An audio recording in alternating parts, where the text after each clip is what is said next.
Welcome, everyone, to the Islanders Never Say Die podcast. I'm your host, TJ, and with me again, as always, is our NHL analyst and expert, the grumpy old man. They say there is no shame in his game because he is always the same. That's me, ready to go. NHL's here. That is true, grumpy old man. The NHL action's here. The Islanders face off against the Carolina Hurricanes tomorrow. Thursday. We're recording this here live on Wednesday evening. The best way to make sure you don't miss out on all the Islanders content and action is by subscribing on YouTube, liking on Facebook, and following on Twitter.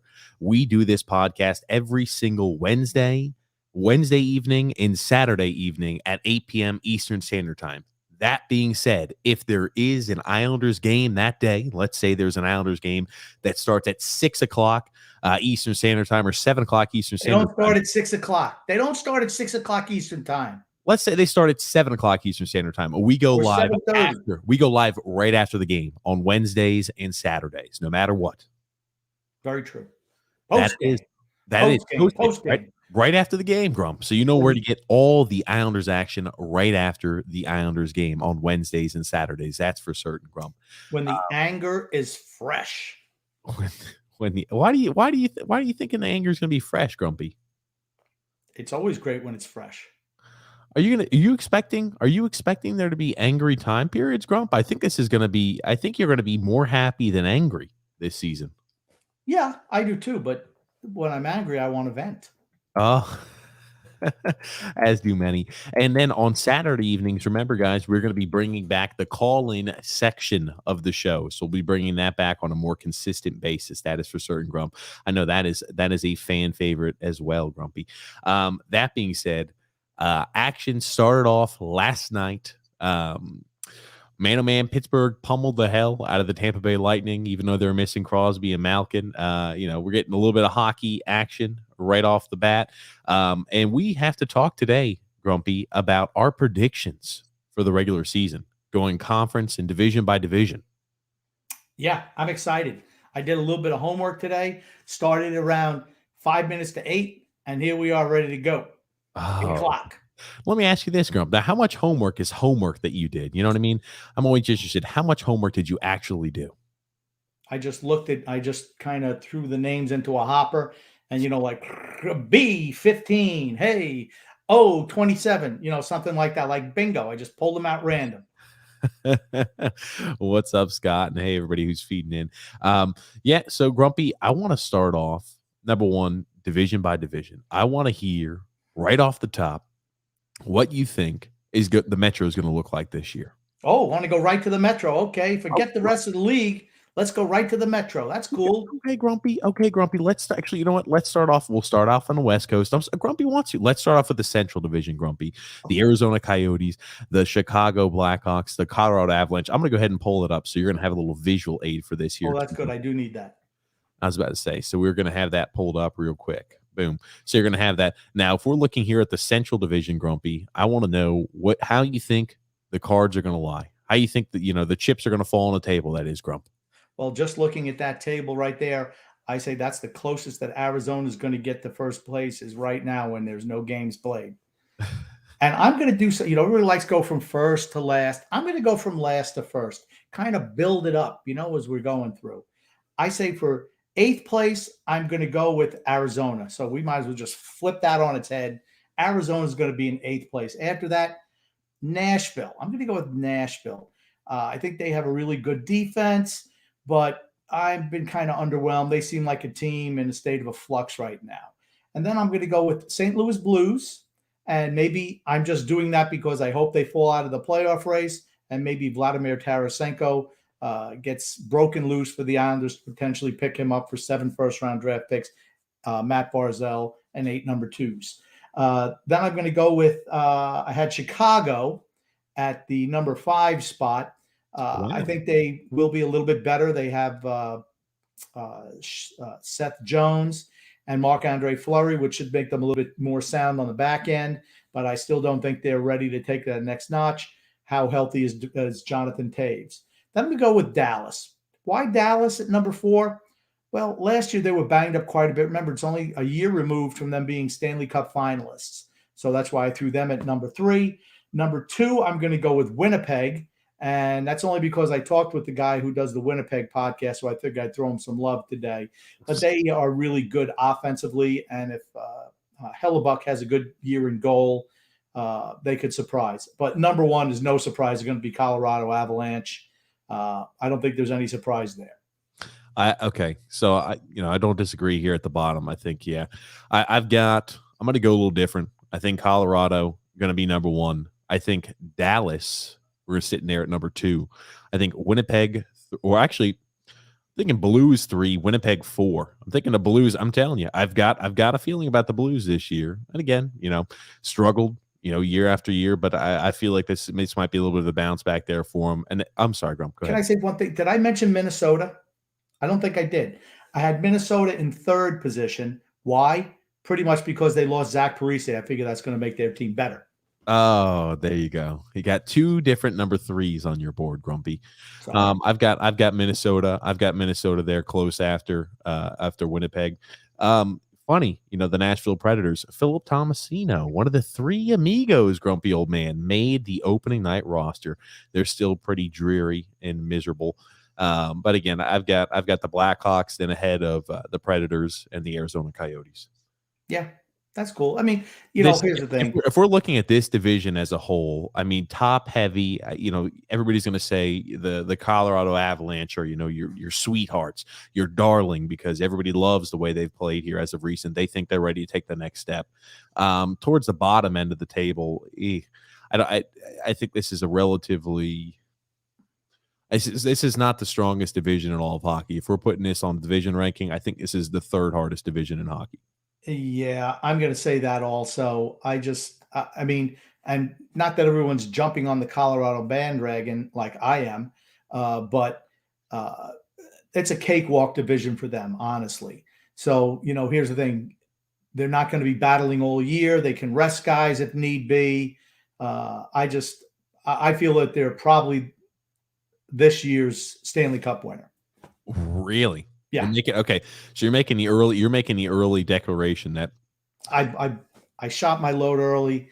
I'm sorry. I should have waited a little bit, but they're certainly in the running. I will say that. I will tell you. Well, okay. I'm not gonna go any further. We're gonna hit the other divisions and then we'll do the playoffs. Okay, Grumpy, just relax, huh? And we'll move here to the. What the hell is that, Grumpy? I was going crazy. Okay, we got the Pacific Division here next, Grumpy. Again, I'll let you take the lead on this. So I can tell you, do not expect the Seattle Kraken, even though, they made it close there towards the end. Do not expect the Seattle Kraken to be, a like image of what the Vegas Golden Knights were when they first started off their first season. I just don't see the same. I don't see how the Kraken are going to have the same success that the Vegas Golden Knights did their first year. I'm going to go with the Kraken in last place and 8th place. Then Anaheim, who's pretty abysmal at this point in time. They might have a fire sale with some of the UFAs by the trade deadline. San Jose is another team that is kind of in disarray, as well as having the Evander Kane situation on the top of them. Then I'm going to go with the LA Kings. I feel that they've made some improvement. I don't think they're ready to contend yet, but I do like the direction that team has gone in 5th place. Then I'm going to go with Vancouver in 4th, Calgary in 5th, Edmonton 2nd, and Vegas in 1st. And I think this is another division that I don't see anyone beating Vegas. And I think for 2nd, it's Edmonton is head and shoulders over the rest. This, to me, is probably the weakest overall division. Okay. Now I do agree. This is the weakest overall division. There's no doubt about it. I'll start from the bottom up. I think the Ducks are going to be the worst team in this division. I've got San Jose second to last. I've got the Kraken not finishing dead last, Grumpy. Here's the thing. If I'm thinking who's going to be doing massive sell-offs, this year towards the trade deadline, I could think of one guy off the Kraken who will probably go Giordano, but I don't think they're going to be in a situation where they're going to be selling off a large portion of their team here come trade deadline, where, I think that could be the case there with the Ducks and maybe with San Jose that could lose a few pieces. Just remember that the Kraken have a glut of left-handed defensemen. They could potentially be a trade partner with us at the trade deadline as well. It's It's a good point, Grumpy. I've got now you're high on the Flames. I noticed that you had the Flames there at number 3. I've got a little bit flip flop. I've got the Flames. I've got the Flames behind. I think the LA Kings step up in a big way this year. I really do. I know they've got a lot of youth to that team. I think Vancouver is going to be closer to number 2 than you think. I got Vancouver at number 3. I've got Edmonton at number 2, and I've got Vegas there at number 1. But I think Vancouver is going to be a little better than you think, Grumpy. Well, Vancouver took a step back last year, honestly. And, if they start off poorly again, I think Travis Green's job could be in jeopardy. I really do. Sometimes that's all it needs too, right? You get a little change there, grumpy old man, and that automatically could rejuvenate and energize the team, put them in the right direction. So we'll start off here with the Atlantic. Now, I think this is the toughest division in all of hockey, and this is this is in a situation where, depending on how they beat the hell out of each other, you could have 4. It would not shock me if 5 of these Atlantic teams make it out. It's just a super talented division, and certainly the top 5 teams are really good. The bottom 3, not so much. And I have Buffalo coming in last because, well, they're Buffalo. So, where are you going with that? I just think that they're a dumpster fire at this point in time. I think the management team is in disarray. The Jack Eichel situation still hasn't been rectified, if you can believe that. You got the number 1 draft pick wouldn't even sign. He'd rather go to college than make, millions of dollars. What does that tell you? Yikes. So I just think they're in trouble right now. Then I'm going to go with Detroit, who I think will be improved, but I'm going to have them in the 7th position in a dogfight with Ottawa at number 6. After that, I'm going Montreal at number 5. They're like, oh my gosh, they went to the Cup Finals last year, number 5. Yeah, I think they kind of caught lightning in the bottle. I think they are a good team, and they're certainly on the rise, but I could see them taking a step back this year in the division. At number 4, I have Boston. Why Boston? Man, they were pretty good last year. Yeah. Okay. No Tuukka Rask, no David Krejci. Those are 2 big losses. Now, they can come back, potentially. Cam Neely opened the door for their return this year, but I just think that Boston is maybe going to struggle a little bit early before they right the ship, and I think they'll come in 4th. 3rd is going to be everybody's favorite, Toronto. I figure they're going to be 3rd. And then I'm having a dark horse at number 2 is going to be Florida Panthers. And I'm going to pick Tampa Bay to come in 1st. And I think that's almost by muscle memory. Now, it could be that Florida overtakes them, or it's very, very possible.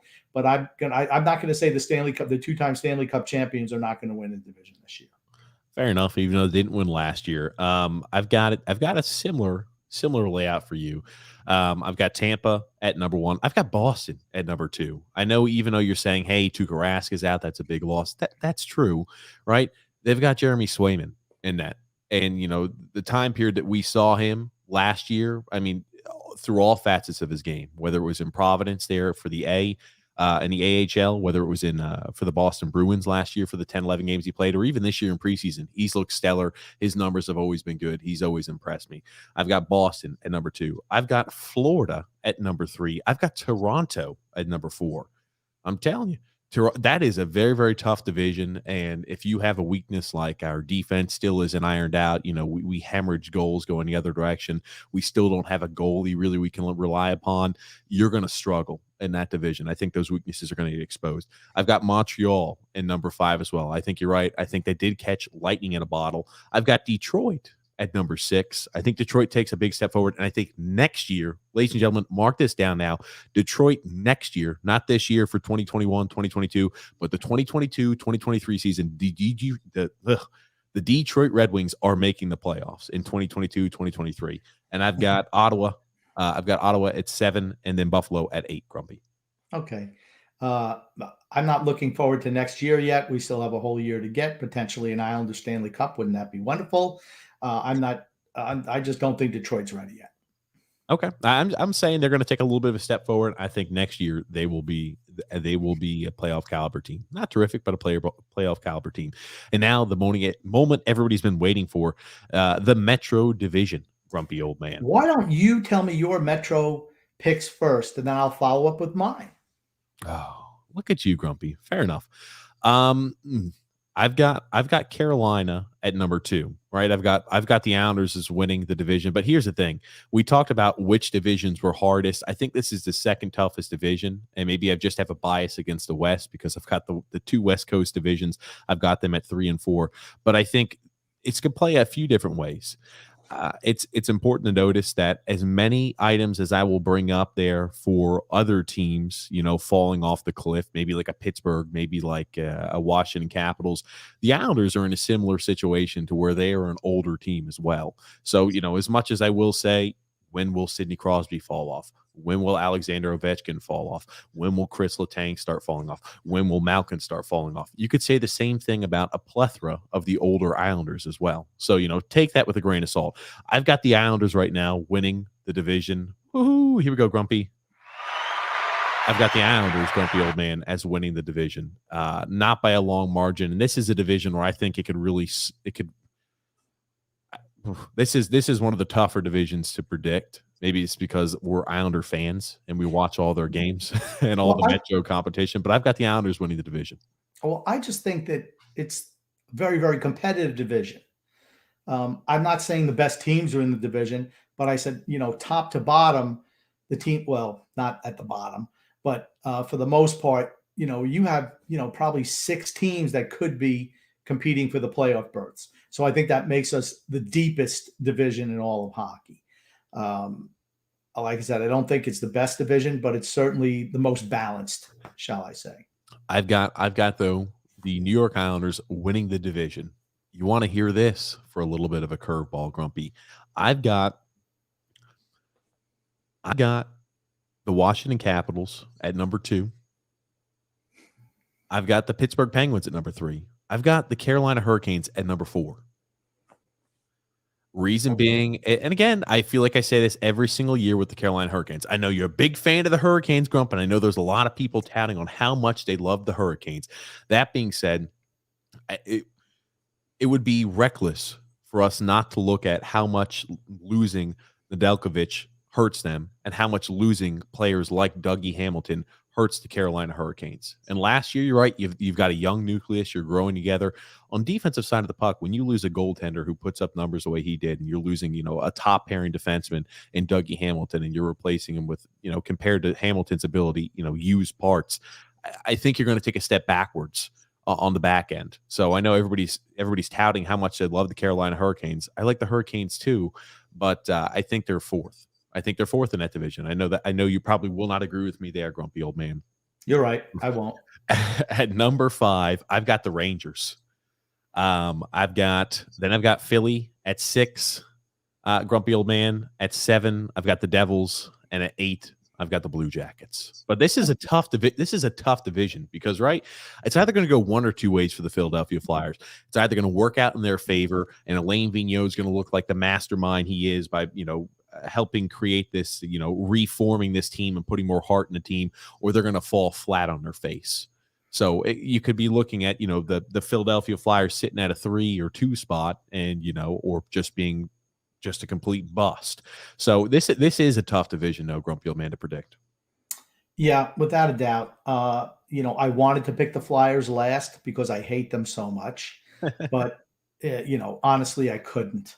I put Columbus down at the bottom, like you had. I had the Devils coming in at 7th. Then I had the Rangers and Flyers, and I could flip-flop them, honestly, but I had the Rangers at 6 and the Flyers at 5. And let me stop you here, too. I know we're putting the Devils down there at 7. We're shitting on the Devils. The Devils have made a few improvements this offseason, too, which is worth noting. So, the Devils are a team, are they ready to start taking a little bit of the next step up? They've got a lot of young players and a young core. And again, now you've got Jonathan Bernier in net. Maybe you've got a better goaltender than you had in past. So, who's to say maybe, the Devils won't have a chance on finishing, 6th or maybe even 5th in the division? Yeah, you'd have to expect the other teams to totally collapse. And I do think the Devils will be better, but it's a mountain to climb from where they were. And that's why I have them still in 7th. I do see improvement from the Devils. Dougie Hamilton is going to be a big help on their power play and on the blue line without a doubt. And you got a better netminder in Bernier. And you think to yourself, okay, when does Jack Hughes start taking that next step forward? When does Nico Hischier start taking those next step forwards? So like those are the things that you that you wonder about with the Devils. I'm not sure it's this year, but I think they're more competitive than they have been in years past. And if you're a Devils fan, you got to feel more excited about this year than the last year. Maybe they're just not that good in Hughes and Hischier. Really? Maybe I said. When you play for a loser team, you kind of develop into a loser. I mean, I think those teams just kind of happen. That's where the Devils are right now. Like I said, I had the Rangers and Flyers. I could have flip-flopped either way, but I put the Rangers at sixth only because I still don't think their defense is good enough. The Flyers, I hate them, so maybe I overrate them a little bit, so I put them at number 5. After that, I had another flip-flop coin toss between Pittsburgh and Washington. Washington, before last year, had won division 5 years in a row.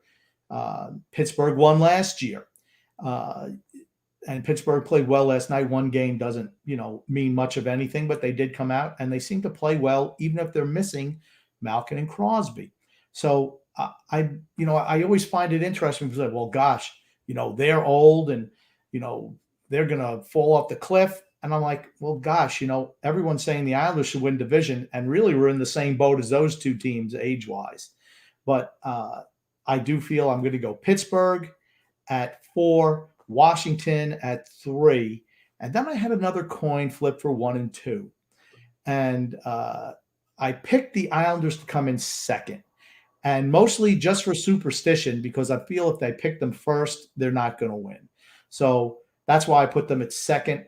And I guess my hesitation really was that the fact that the 19 back-to-backs and the 11 3 and 4s for an older team concerned me. And I will say, even though there is a concern, Barry Trotz coached teams, remember in the past, have an unbelievable record in the second half or the back end of their back-to-back situations. So it is worth also taking that to note. I think that, having a coach that is a fantastic coach and a veteran team, I think on the second end of those back-to-backs, they're a team that you don't have to worry about the highs and lows, right? What do you think about the Islanders? They never get too high. They never get too low. Just kind of staying even keel. Yeah. And that's what I'm hoping. I can hope, but like I said, we're a little bit long in tooth on the back end as well as our forward group. So it just concerns me. And that's really the reason why I picked the Hurricanes. Now, I think the Hurricanes, even though they won the Southeast last year, or whatever the heck they called the division last year, I think they might take a step back. Losing Dougie Hamilton was an immense help for their power play, really was. And I don't know if they know how. Well, it hurts their power play that they lost. Yes. I'm sorry, it hurts their power play. But the one thing that they have more than anybody else in the whole division is, man, they got a whole lot of depth. And what they did with the loss of defensemen, they just signed a bunch of guys, threw them all into a hopper. Whoever came out won the job at the end. And I'm not saying that's the best way to do it, but everything they seem to do kind of works. So it doesn't make sense, but it works. So, but goaltending could be their issue. You have 2 older goalies who've been injury prone in the past, in Anderson and Ranta. But for me, just right now, I'm going to pick Carolina. Why? Because I've been hyping them all off season. But naturally, I'm hoping the Islanders win. Look at that, Grumpy. I mean, this is higher predictions than we had last year for the Islanders. We thought they'd finish third. I mean, given they finished 4th last season. But, the Islanders, I think you're seeing a lot of pundits saying that, hey, they're kind of, they're penciled in right now as the favorites to win the division. This is a division to where there's a lot of different variables. You've got a lot of teams that made very drastic moves this offseason to try to course correct. Again, as I mentioned, Philly beforehand, and I mean, the Rangers here, you no longer have College Quinn as the coach. It wouldn't shock me. Here's the thing. If some injuries were to occur, it wouldn't shock me if somehow the Rangers found a way to sneak into the playoffs, maybe as, the 4th seed, a wild card position. Who knows? But, a lot of things would have to fall into place for that to happen. Yeah, I don't think their defense is good enough. I mean, that's the whole thing. I just don't think their defense is good enough right now.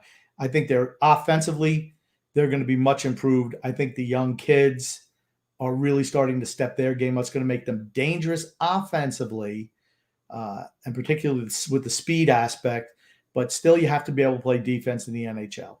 And I think that might be their downfall this year. But they're certainly on the come, without a doubt. And I know Islander fans love to hear that. That's for certain. Now, I want to show you this, Grumpy. We're going to be kind of mixing things up. We're going to be integrating in comments throughout the podcast. I know it's going to be a little tougher, but we'll see how it goes at first. I did want to show you this, though, Grumpy. Did you know right now the new service dog, the Islander service dog, needs a name? And I am imploring all the listeners of this podcast to vote Coco. Coco service dog. I have not voted. I have no idea if they allow us just to like write in a name for it, or if it's like, hey, you only have a certain, select amount of names. But if they are allowing you to input Coco for the service dog's name, I think that serves well. Coco the service dog. Yeah, I'd like Coco. That's a good name. Grumpy wouldn't have to learn about Grumpy wouldn't have to learn about learning a new service dog's name. I'm going to call him Coco anyway. Robin S says, I predict a win against Carolina here. I hope so. Carolina scares me because they give us problems. They're stylistically, they're a challenge for us. You always are fearful of Carolina, Grumpy. It's just how you've always been. True. Because I've seen them beat us time after time after time. Frank K saying Trouba just might be worse defensively than Shattenkirk. I don't know about that. Shattenkirk was pretty bad at the end. He played better defensively when he was with Tampa than he was with the Rangers. That's for certain. Robin S. also saying, I'm happy we are on hockey eve. I was about to say, this is a fantastic time that the NHL, the Islanders are starting back up tomorrow. I've had a lot of, I don't know what to do with my evenings. Now I've got 82 guaranteed games to watch here during the evenings at the gym and then at home. It's going to be a fun time. I'm looking forward to it, Grump. I know the offseason can kind of be a little bit of a drag and sometimes boring, but hey, hockey's right now, Grump. Well, first of all, I'll be watching the games at home. I will not be watching them at the gym. I can't watch things on my phone. It's just too small. It's your old eyesight. Mike M. also saying, even if the Islanders win, he'll still be angry. True. Very true. I don't disagree, Grump. Jared Anger feeds me. He said, holy shit. He said, you guys are starting on time. Shocking, isn't it? We did have another business call earlier today, which got TJ in work mode. Oh, yes. The business call was we're now getting there for our other podcast here, sports podcast, where we talk, we shoot the shit, talking sports, having a good old time, just, having a great time talking sports. The TJ and the Grumpy Old Man show, that's in the link in the description below. Now we're going to have that loading up here on Spotify, iTunes, and items of that nature. So for you guys who listen just to podcasts and you don't want to watch it there on YouTube, or you don't want to watch it on Facebook or Twitter where it is currently, you'll be able to listen to it the same way you do the Islanders Never Say Die podcast. So that's what we were working on. It's in the works. It's in the works. That's for certain, Grumpy. More exposure. Chase H saying hello there. Absolutely. Jared Ben also saying, I watched Vegas Seattle last night, and man, talk about an exciting game. That shit was wide open and fast, more entertaining than the Pittsburgh game. Yeah. The worst thing was listening to AJ Malesko for the whole night. Stop. I could feel her hair coming through the microphone. Oh, come on, Grumpy. It wasn't that bad, was it? She's hideous. Sorry. She does. Now I guess it's cool for me to say it, right? Because she's no longer working for the Islanders. Oh, stop! I just state facts, just facts. Oh man! Well, did it at least look, now that she's on the national broadcast? Did she, her hair looked hopefully better in place? I did not see her. I didn't see her. Okay. I wanted to show you this, Grumpy. We had talked about what the season expectations for the Islanders were, right? Going into this year, what do you expect for the Islanders? What would be a disappointment? It's good to see, though, front office making these claims, coming out here saying our unfinished business is we've got to take it to the next step, be it getting to the finals or winning a Stanley Cup. Anything below that is going to be considered a failure. Head coach Barry Trotz. Well, good. Fantastic. Fan-freaking-tastic. I'm glad that's the thinking there, because that should be the thinking. It shouldn't be, well, we're happy to win, a couple of playoff rounds in the East or in the Metro Division. That shouldn't be the goal. The goal should be winning Stanley Cups, and I'm glad that's what they're coming out and actually saying. And I'll tell you, this is what we have said, and it's good to have the organization also saying this too. And I'll put it two-pronged. Number one, I've always believed this is the goal of the organization. It's not like, oh, this is some profound comment that Barry Trotz has come out there to say we're looking to compete for the Stanley Cup, and anything else in our eyes is a failure. There's just always certain fan groups, like the Islanders Inquirer, that they might be a little upset, saying, oh, well, this season was a success if we made it to the same level, or hey, we made the playoffs, so that season was a success. No, we've got to hear from the words of head coach Barry Trotz that, hey, we're looking to make it to the finals or better. Anything else is not a successful season. I'm surprised they don't come out with a headline: Islanders season a success. Win game number one. So now it's funny, Grumpy. Now the Islanders Inquirer, they were talking about Grumpy Old Man, about you and myself there, Grumpy Old Man, on their Discord. I know you don't know what Discord is, but I did find that funny that sex of the Eyes on Isles group were talking about myself and the Grumpy Old Man. They wanted to know, Grumpy, if Josh Bailey were to, I believe the verbiage they used were to leave or to die, would you throw? They think you would throw a parade. I'd sell tickets. I'd sell tickets. Is that what the answer they want? That I'd sell tickets to Josh Bailey's funeral? That's what I think. That's what they were trying to say, Grumpy. That you'd be selling tickets, you'd be throwing a parade downtown. That you were attacking. We've been attacking the Eyes on the Isles group. I'm sure. I'm sure that the Grumpy Old Man is too mean. He's too mean. He says mean things. Oh no. Oh, listen. Isn't that like a Patreon thing for them too? I mean, I think you have to pay to be part of that. Do you not? I think that's what I gathered from it. But again, I don't do much with Discord. Listen to me. You can listen to us for free. I listened to them once. They're morons. Okay. They're just like, they're part of the media cartel, the Islanders media cartel. Whatever the Islanders say, they parrot. Or anything. Like I said, if we came in 5th in the division this year, it would still be a success. It would still be a success, because that's the type of site they are. They don't believe in telling people the truth. They just want to, hey, everything's great in the world. Like the Emperor's got no clothes on. Oh, yeah, fantastic. I'm sorry. I have no use for them. Like I said, they're entertaining. I read their stuff. They never actually have a conclusion to anything. They're a joke, honestly. I would love to get them on this podcast. I know they're too scared to invite me on their podcast. That much I do know. I'd shred them. I would absolutely shred them. They're just not being truthful to their listeners. It would be cordial. You wouldn't be going out there like you were trying to hammer somebody. You wouldn't be out there like with some sort of vendetta. I think it would just be like, hey, I've always wondered if, a lot of the things they say they actually believe, or are they just trying to put food on the table, right? I understand everybody's got to have a job. Everybody's got to pump out a certain amount of words in their industry in order to, put food on the table. Is it that, or do you really believe some of the things that you say? We can come out with a list of it, but I did think that you would like to hear that you were being talked about, the Grumpy Old Man throwing parades if Josh Bailey were to die. Now, you know what? You want to talk about building a straw man, building some fictitious villain. Grumpy Old Man would be celebrating, throwing parades if he died. Oh, that's funny. It's funny. I mean, honestly, I think that's funny. I really do. I find that entertaining. But in truth, I would not be throwing a parade if Josh Bailey died. First of all, no one down here in North Carolina even knows who Josh Bailey is. So, maybe up in New York, possibly. But I bet I would have a lot of people with me. But no, I'm not hoping that Josh Bailey dies. It's just stupid. So whatever. Anyway, like I said, if I have to play the bad guy, I have no problem at all playing that role. No. Tampa 26 said, yeah, this Saturday's game's at 6 p.m. against the Panthers, Grump. I knew they had a game at 6 p.m. Eastern Standard Time, Grumpy. So for example, this Saturday after the Islanders game, we'll be going live right after the Islanders game. Scott L also saying, Grumpy, your buddy Lollipop Leo made a 25-man roster, but it looks like he will not be playing tomorrow night. Okay. Here's the thing. What Lou did with the roster is he wanted to get as close to the, with Johnny Boychuk's long-term injury value, they wanted to get as close to that ceiling as they possibly could.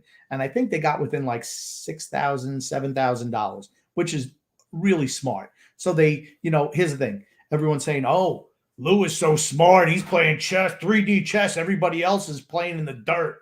No, all you need is a calculator, and you put everybody's thing, and you just kind of figure out the numbers. You know who's going to make the team, and then you take the other ham and eggers down at the bottom, and you fit them wherever you want to get the closest to that salary cap, which is fine. I don't think Leo is playing on tomorrow night or Saturday night. I don't think he's going to play a whole lot. But that said, it was a nice job getting it to the closest the cap as you can. This way you can use that money throughout the season. No problem with that. It also allowed them to shield. And again, Phil's facts, grumpy old man, was Phil. Phil's fat. Hey, Grumpy. He was tweeting things that Art Staple, the fearless, most knowledgeable individual in Islanders hockey, was messing up on a consistent basis. And he was pointing out these things. It was funny because, Phil, I feel like Phil feels like he's got a little bit of a vendetta against Art Staple. And I love it. I love to see the passion of it. But he'll screenshot when he tweets something talking about Arthur Staple's incorrect statement, and Arthur Staple, 20 or 30 minutes later, will correct himself in a tweet. But you'll be interested to know Arthur Staple has blocked Phil on social media, so he can't interact with him. Well, because, and I like Phil. I do enjoy Phil.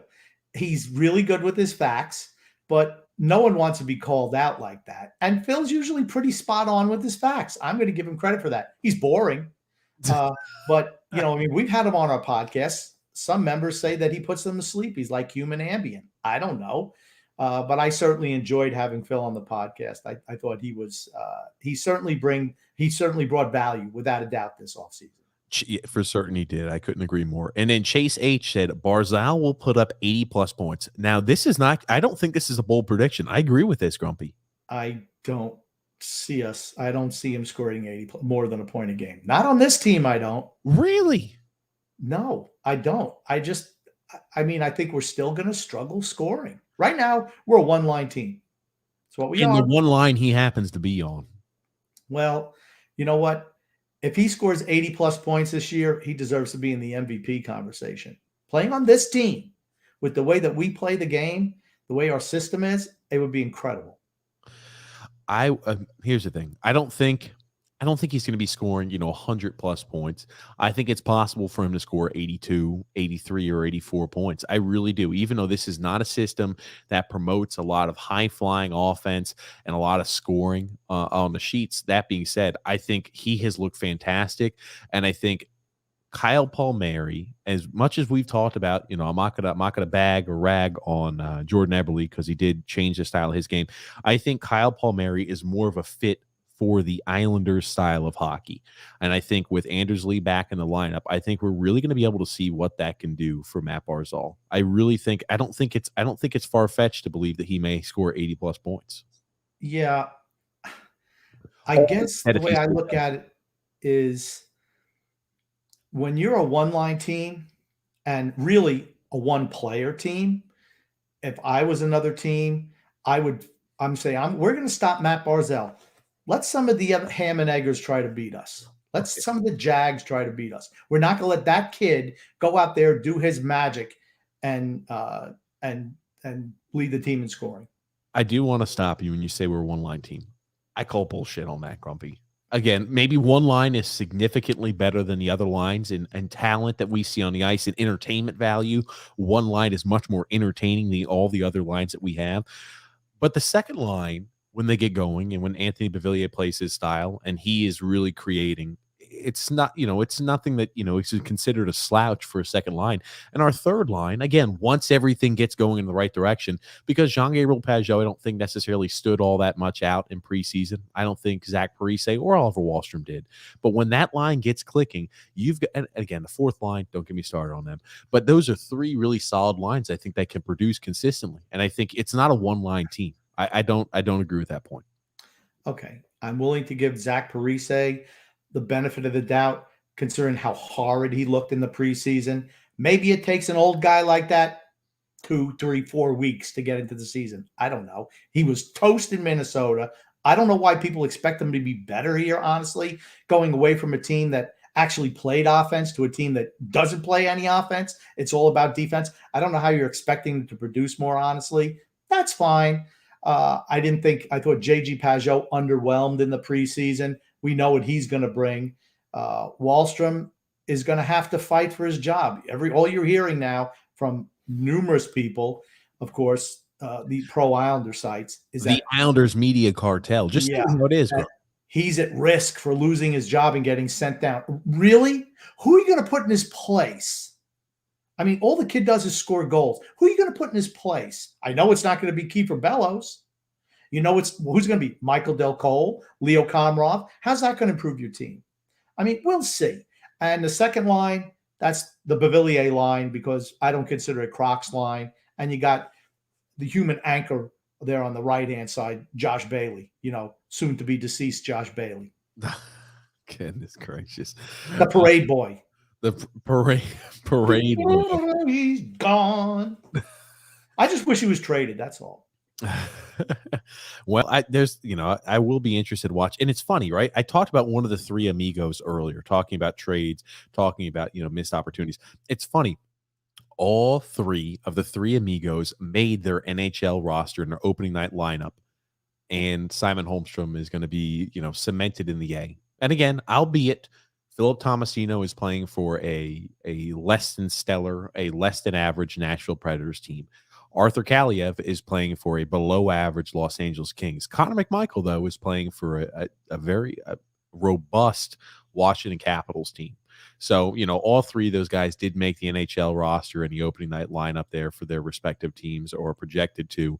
And Simon Holmstrom is going to be down there for at least another year. That being said, Grumpy, got a comment from Michael O'Donnell. He says there, gents, I love the podcast. Happy to have it every Wednesday and Saturday. Any night you do post-game coverage, I'll be happy to turn off MSG and babbling Butch Goring.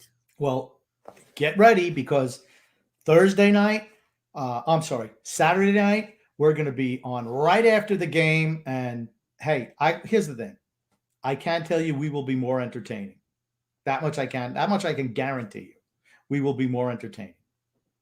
And then Andrew L saying, what do you mean babbling Butch Goring? He's amazing. It's unfortunate too. Like with Butch, he still has a lot of spots, but it's like you could tell, like with certain players who are not part of the Islanders organization, it's like he does struggle with some names. But I like Butch. I love Butch. I love Butchie though too. You're not going to see me shit on Butchie. Yeah, okay. He's in his 70s now. I mean, he's a nice guy. Does he mess up names? Yeah. Does he repeat the same things? Well, so do I, honestly. So, I don't, I'm not going to rip him for that. I like Butch. Sorry. Jared Ban also said, we are officially the oldest team in the league, boys. Mathematically, statistically, I think Columbus is youngest. Well, I'm not saying being the youngest team is the best, but I can tell you being the oldest team is definitely not the best. Robin S. also said, I think the Canes got worse over the summer. And are the Rangers good enough to do more than be a streaky fourth place team? Well, you think that the Hurricanes got worse over the summer every year. Honestly. They did. I promise you, this year they got worse this summer. I promise you, you will see the Carolina Hurricanes will not be first. They will not be second. Pencil them in at third or fourth in this division. I promise you, Grumpy. They lost Nedeljkovic. They bring in. Okay, Nedeljkovic played 20 games for them. Nedeljkovic posted like a 9.3 save percentage and a 1 whatever goals against average. The guy was freaking rock solid back there for whatever the 23, 24 games he played in the regular season. And Dougie Hamilton let's think about it. Dougie Hamilton defenseman. What do you put him as? A top 15, top 10 defenseman in the NHL? Yeah, I do. Okay. When you lose a piece like that and you lose a guy who's an absolute rock back there in net, that hurts you. Okay, he wasn't a rock, because if you saw him in the playoffs, he was not a rock. The moment was too big for him. Now, that said, his first playoffs, Grum. Okay, but that said, I'm not saying that they should have got rid of him. But you're making him to be, whatever, ham and egg sandwich and all that. I don't know what. No, you're going to say I'm making him out to be Patrick Waugh? No, I'm just saying the guy was fantastic last year. I'm not saying he was going to replicate that by any means, but the guy's a very solid netminder. And now you bring in Anderson, who's coming off of an off year, who's an older goalie, and Ranta, and you're like, okay, we'll see how that works out for him. But you lose a top 10, top 15 defenseman and Dougie Hamilton. I don't think you take a step forward when that happens. Maybe offensively you take a small step forward, but I don't know, Grumpy. Defensively, I think they took a big step backwards. Okay, we lost Nick Leddy too, so that's a step back for us. I think we took a step back defensively too. But the thing about Nedeljkovic, he's not even the most popular Nedeljkovic in his family. Nicky Nedeljkovic, the CPA, is way more popular in his family. Nicky Nedeljkovic. Oh man, oh man. But I think the Rangers. I think it's not this year. Next year, you're going to see the Rangers showing flashes and signs this year that, holy crap, next year when Gallant has, a year plus in the system implemented, and you're going to have some of those players getting a little more comfortable with them, you're going to start to see towards the end of the year, they're going to start to kind of pick things up. And next year, I think that's a team that, I think they're a shoo-in for the playoffs. I do think they'll get better as the year goes on. I still think they're defensively challenged, and I think that's kind of what beats them. And honestly, like I said, I was stunned in the last preseason game. Just the way we've handled them. And I know it's preseason, but as a dress rehearsal, it wasn't good for us, particularly against the Rangers, because we've really, in the last couple of years, carried the play against them. I don't even look at them as a threat. It was stunning to me. How about Kravtsov asking for a trade? Freaking, yeah, I will tell you one thing. If you're thinking about, like, if you're a Rangers fan right now, holy crap, I cannot believe. And again, he's upset, right? He's got some sour grapes that he didn't make it, the NHL roster right out of camp. So he was upset. He played last year for the Rangers for like 20 some odd games after his time in the K. But I mean, Kravtsov, the 9th overall pick in 2018, saying, I want to trade. I want to explore options elsewhere. So right. Time heals all wounds. So, who knows what's going to happen. But is it even a loss for them, really, if you think about it? Look at their top two lines. They're fantastic. Mm-hmm. Like I said, offensively, I'm not. They worry me a little bit, but defensively, the Miller kid is better this year, noticeably better. So he's going to be a problem going forward. I just don't think they're good enough defensively to threaten us this year. That's why I was disturbed by even losing a preseason game to them. The final one bothered me. Shut me to my core. Rodney Lee saying Grumpy is fired. Grumpy is fired by all real Islander fans. Love to see Grumpy eat crow. And they really need to remove the Islanders logo from this site. I'm confused by that, honestly. Grumpy, he's ready to see the Islanders win the Stanley Cup. And again, I'm ready to see it too. I just don't think it's going to happen. Grumpy, what's eating crow? Rodney's told me, Grumpy, you've been fired by all real Islander fans. Gone, Grumpy, gone. Maybe by the orange and blue sunglass crowd, perhaps. But for the real fans, the knowledgeable fans, the smart fans, the ones who aren't cowed by the Islanders media cartel, I'm a hero. I will tell you, it's nice to hear. Again, the items that we've been talking about all offseason long, that, hey, this is cup run. This is win the cup or bust this year. We've talked about the finite window. People were still a little hesitant jumping on board with us saying that. Oh, well, no, we've got Sorokin. I've heard people say we've got Sorokin, and when you have a solid netminder like that, and you've got Matt Barzal and Oliver Wahlstrom and Noah Dobson, that really the window for this team is at least another 10 years. So even if we don't win in the next year or two, it's not that big of a loss for us. And, when I hear that, I go bananas. I go nuts, because it just makes no sense to me, right? You look at the makeup of this team. We've been saying it all off season long. This year is cup or bust. It's nice to hear Barry Trotz agree with TJ and the grumpy old man on that point. Like I said, I am the curve. And eventually everyone comes around to my way of thinking. They're disingenuous when they don't do it, without a doubt. You know what? I live in the real world. You can live in fantasy land. That's fine. Hey, Disney, they're letting people in now. You can go. But here's the thing. I live in the real world. I know when a team is good and when it's not. The thing that bothers me the most, when you say you're all in, why didn't you go out to get the thing you really needed, a sniper at right wing to play with Matt Barzal? That's what you should have done. Here's number one. We could be eating crow on this topic, because guess what?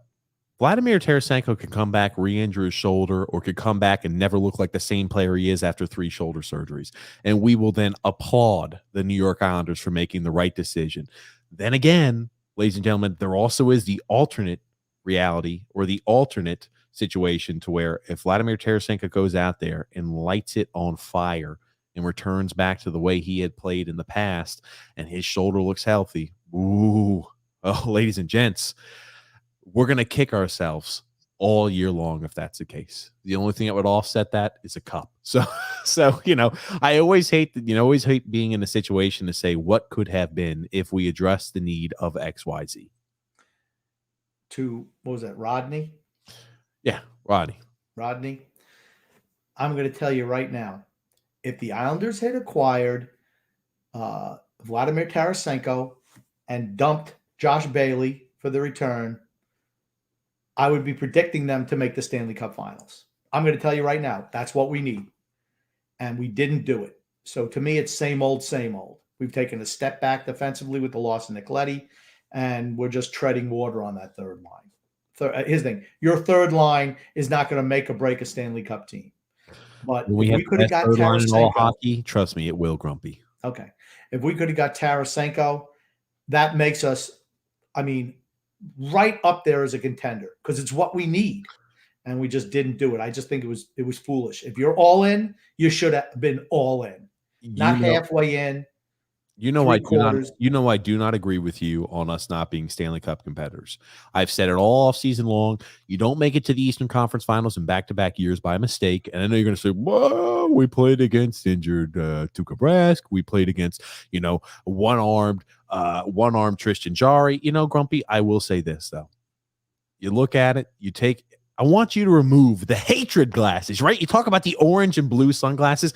I want you to remove the veil of hatred that you have for the team every once in a while. I want you to just lift that up just a tiny bit, Grumpy, and you'll see if you're ranking us. I think if you're putting cup contenders, I think we're top 5. No doubt about that. I just don't think so. And team that can win the Stanley Cup. Now, anything can happen in the NHL.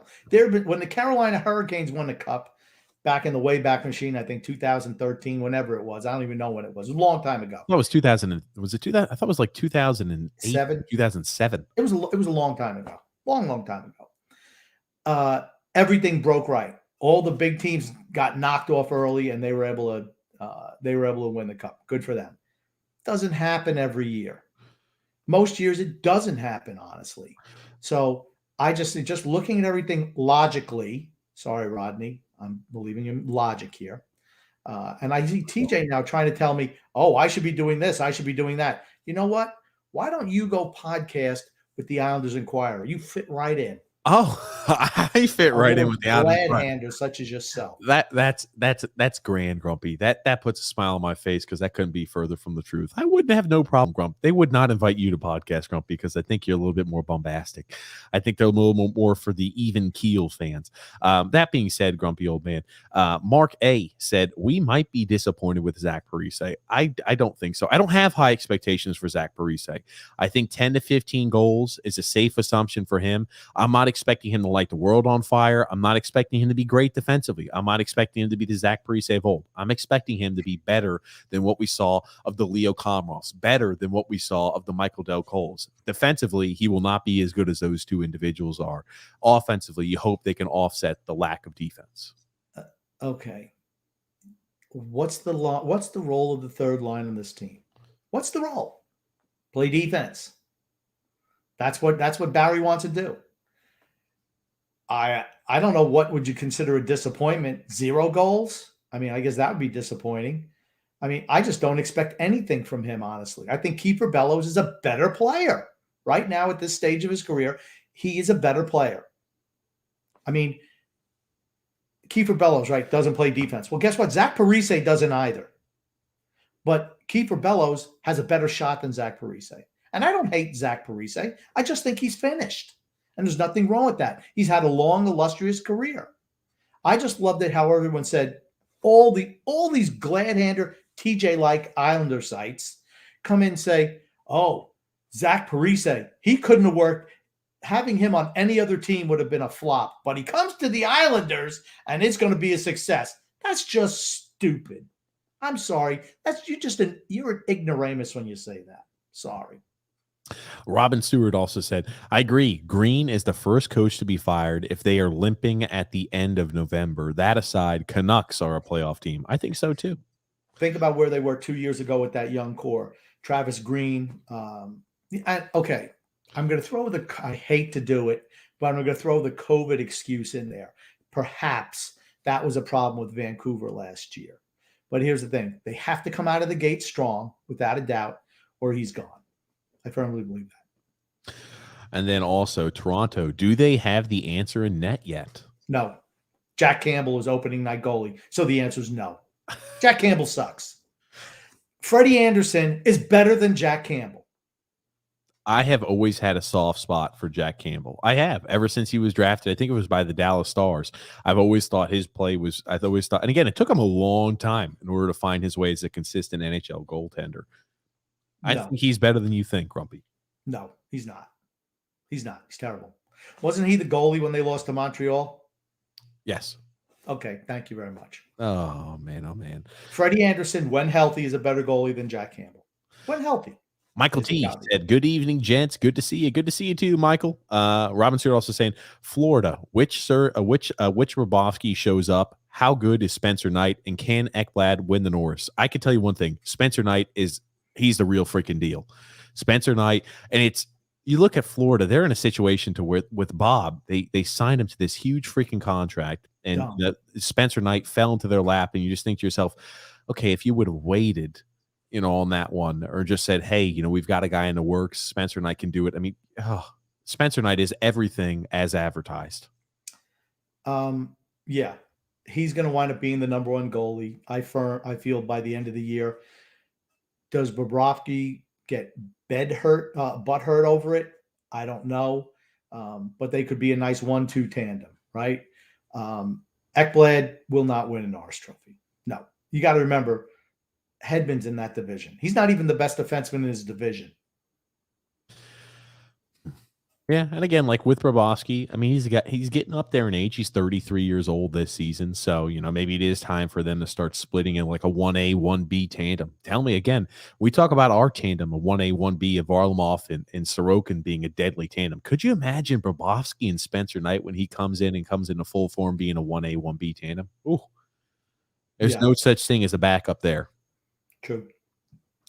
And Grumpy, Scott L was saying there, the Islanders, Washington, Carolina, Rangers, Flyers, Penguins, all the way down at number 6. Okay, no love for the Penguins. Yeah, I still think that, you know what? I just have a hard time dismissing Washington and Pittsburgh. I just do. Everyone seems to be doing it. I just have a real hard time with it. And T-Roy, they're saying Islanders, Carolina, Washington, and Philly. Yeah, everyone's dismissing Pittsburgh. I'm not. The only reason I'm not is, and again, I was doing it earlier on this offseason. When is Crosby going to fall off? When is Malcolm going to fall off? I've asked those questions all offseason long. That being said, watching them come out and play the way they did last night, again, it's first game of the season without Crosby and Malkin, makes me think, all right, maybe last year them winning the division is not so much of a fluky way that they won. No, they won the division last year. I'm not expecting them to fall off the earth. That's for certain. Tommy B saying, hey, gents, not watching the Rangers Caps game. What's up with that? Ugh. It's time. Tommy B. It's the Islanders time. It's the Islanders Never Say Die podcast time. That's why we're not watching. Robin Stewart said, why does he want to watch the Rangers game? Does he like the Rangers so much? Why is he watching them? Tommy B, a Rangers fan, confirmed. I heard he's now going to be cleaning up for Drury. That's what I heard, Grumpy. I don't think you can get him out of Lou's trash can. Oh, Robin Stewart said the big question marks with Philly, lots of forward changes, and will Carter Hart get his groove back? Yep. Carter Hart will be better this year. A lot of young goalies up and down, up and down, up and down. I feel he will be better this year. I mean, here's the thing. He couldn't be worse than he was last year. Let me just put it to you that way. I think they've made some system changes. I don't mean the way they play, but maybe culture change is a better word. I think they've trying to change the culture a little bit in that organization, and they needed to, honestly. I just hate Philadelphia, so I fear them because I hate them so much. When you make bold moves like getting rid of Voracek and bringing in Ken Atkinson in return, you think to yourself, okay, those are bold-ass moves. And here's the thing. If you want to talk about a team, if Philly is struggling out of the gates, and let's say halfway through the year around the trade deadline, they're struggling, not looking like they've got a chance for the playoffs, don't be shocked if Vigneault's gone. Okay. I think they're going to be better this year. I do. Okay. And then Scott L saying, I agree with 100% with TJ about Carolina. We'll see. Every year it seems like they make the wrong moves and they just get better and better. Coach Tommy B's They got have a pulse. I will say they have their pulse on how the team operates. I will say the GM there certainly does. And didn't Rutherford who left last year early in the season? That was Pittsburgh, wasn't it, with Rutherford, I believe? Yes. Okay. Tommy B said Islanders, Carolina, Washington, Philly, the Rangers, the Penguins, the Devils, and Columbus Blue Jackets. Everybody's throwing this disrespect on the Penguins. Again, like I'm a Penguins fan, I freaking hate Crosby. You know what? I don't, but I mean, I don't look at when I'm picking who's going to come in first through eighth. I'm not letting personal bias get in there. I'm just not. I just, I don't think that Mike Sullivan gets the credit for being the coach that he is, honestly. I just don't. Maybe it's the name, Mike Sullivan. I mean, he doesn't have a flashy name or anything. Joe Smith. I mean, it's just another plain name. I'm seeing a lot of the Penguins outside the playoff picture. Rodney. What does Rodney know? I'm surprised he didn't pick the Islanders second and third, too. No, he's giving you a hard time. That's a typical Rodney move. Oh, no, he's giving you a hard time. But we're seeing a lot of that there, right? I mean, here we go. Penguins there at number 3. Michael M saying, hey, friends, what's up, Mike? Pensive Mike. Pensive Mike. There he is, Grumpy, for you. Michael T said, I think it's easier to say who we think is going to make the playoffs. Picking division order from top to bottom is just about impossible. It's true. It is. It's difficult. That it is. And then Scott L said, Hughes will be good. Heeshear is a bust. Go Heeshear. Talk about the Devils. Well, he's been in the league long enough. He should be better than he is now. But that wasn't a great draft. He was the first pick in the draft in a not great year for players. And he's going to suffer because, former first round pick. Wasn't Patrick the number 2 pick? Nolan Patrick was the number 2 pick that year. Yeah, I mean, come on, it's not a great draft. Here's the thing, too, right? If you look at this year, and if Nico Hischier, let's say he plays a full year, 82 games, and he puts up 60 points, I think you immediately remove the bust label off him. He's still a younger player. He's still 22 years old. I mean, I don't think Hischier is going to be a guy who's average, some first overall picks, or I'm a consistent point a game guy. I'm a guy who's going to be putting up, if an 82 game season, I'll be putting up 100 points every single year. Hischier is never going to be that type of player, in my opinion. But I mean, you look at his rookie season, he had 82 games played, 52 points. So I mean, yeah, and you're playing on a bad team as well. So it's easier when the tides are high. It's easier for everything to look a little more rosy. That's for certain. That being said, Grumpy, moving right along. Michael T said, if anybody wants an Islanders Discord, we talk Islanders voice chat hockey. Grumpy. We talk hockey voice chat hockey. I don't know what that means. I think it's a Discord, but I don't do enough of the Discord, Michael T, to know. Michael M. Michael T said, especially this season, because the season is going to be almost like no other. It is going to be. I'll tell you, it's going to be odd going back from the last 2 years have been shortened seasons back to an 82 game season, which benefited us. Really benefited us. I do agree. I agree. I don't. Oh man, Rodney L said the Penguins will be skating triage. Will be a skating triage team. They will be out of it by mid-season. I don't know how you can say that. I tell you, Rodney is losing credibility. It almost sounds like he is a writer for the Islanders Inquirer. No, Brian P said, "What's up, TJ and Grump?" Brian is part of the Isles Misery Rated R group. My friends, Grumpy's friends, not TJ's friends. Ooh, realistic people. They're real people. TJ doesn't like those people at eyes or the Isles Misery Rated R. They don't need sunglasses. They see everything with wide open eyes. Oh man. Michael T said the Islanders may be an older team, but I feel they do have more depth than most. I think they do have more depth, but you're talking about the depth pieces are guys who are bottom 6 forwards. So we have no depth up. We have no scoring depth. None. I don't even think that we're that deep. What, Leo Komarov? That makes you a deep team. You have a 34-year-old guy who scored 1 goal playing on the first line. That's depth. I don't know. Carolina has depth. legit depth. We have depth. I think this is the most depth the Islanders have had since in recent recollection. I mean, you may not agree with me, Grump, but look at it, right? When you have guys you can call on there in the A, like Pulock, you've got guys. I mean, like you've got Kiefer Bellows waiting in the wing. Whether he'll be utilized, that will be yet to be seen. You've got guys, again, Leo Komarov. Here's the thing. Leo Komarov, in the role that is suited for him as a bottom six forward, does a serviceable job in spot situations. I think he does.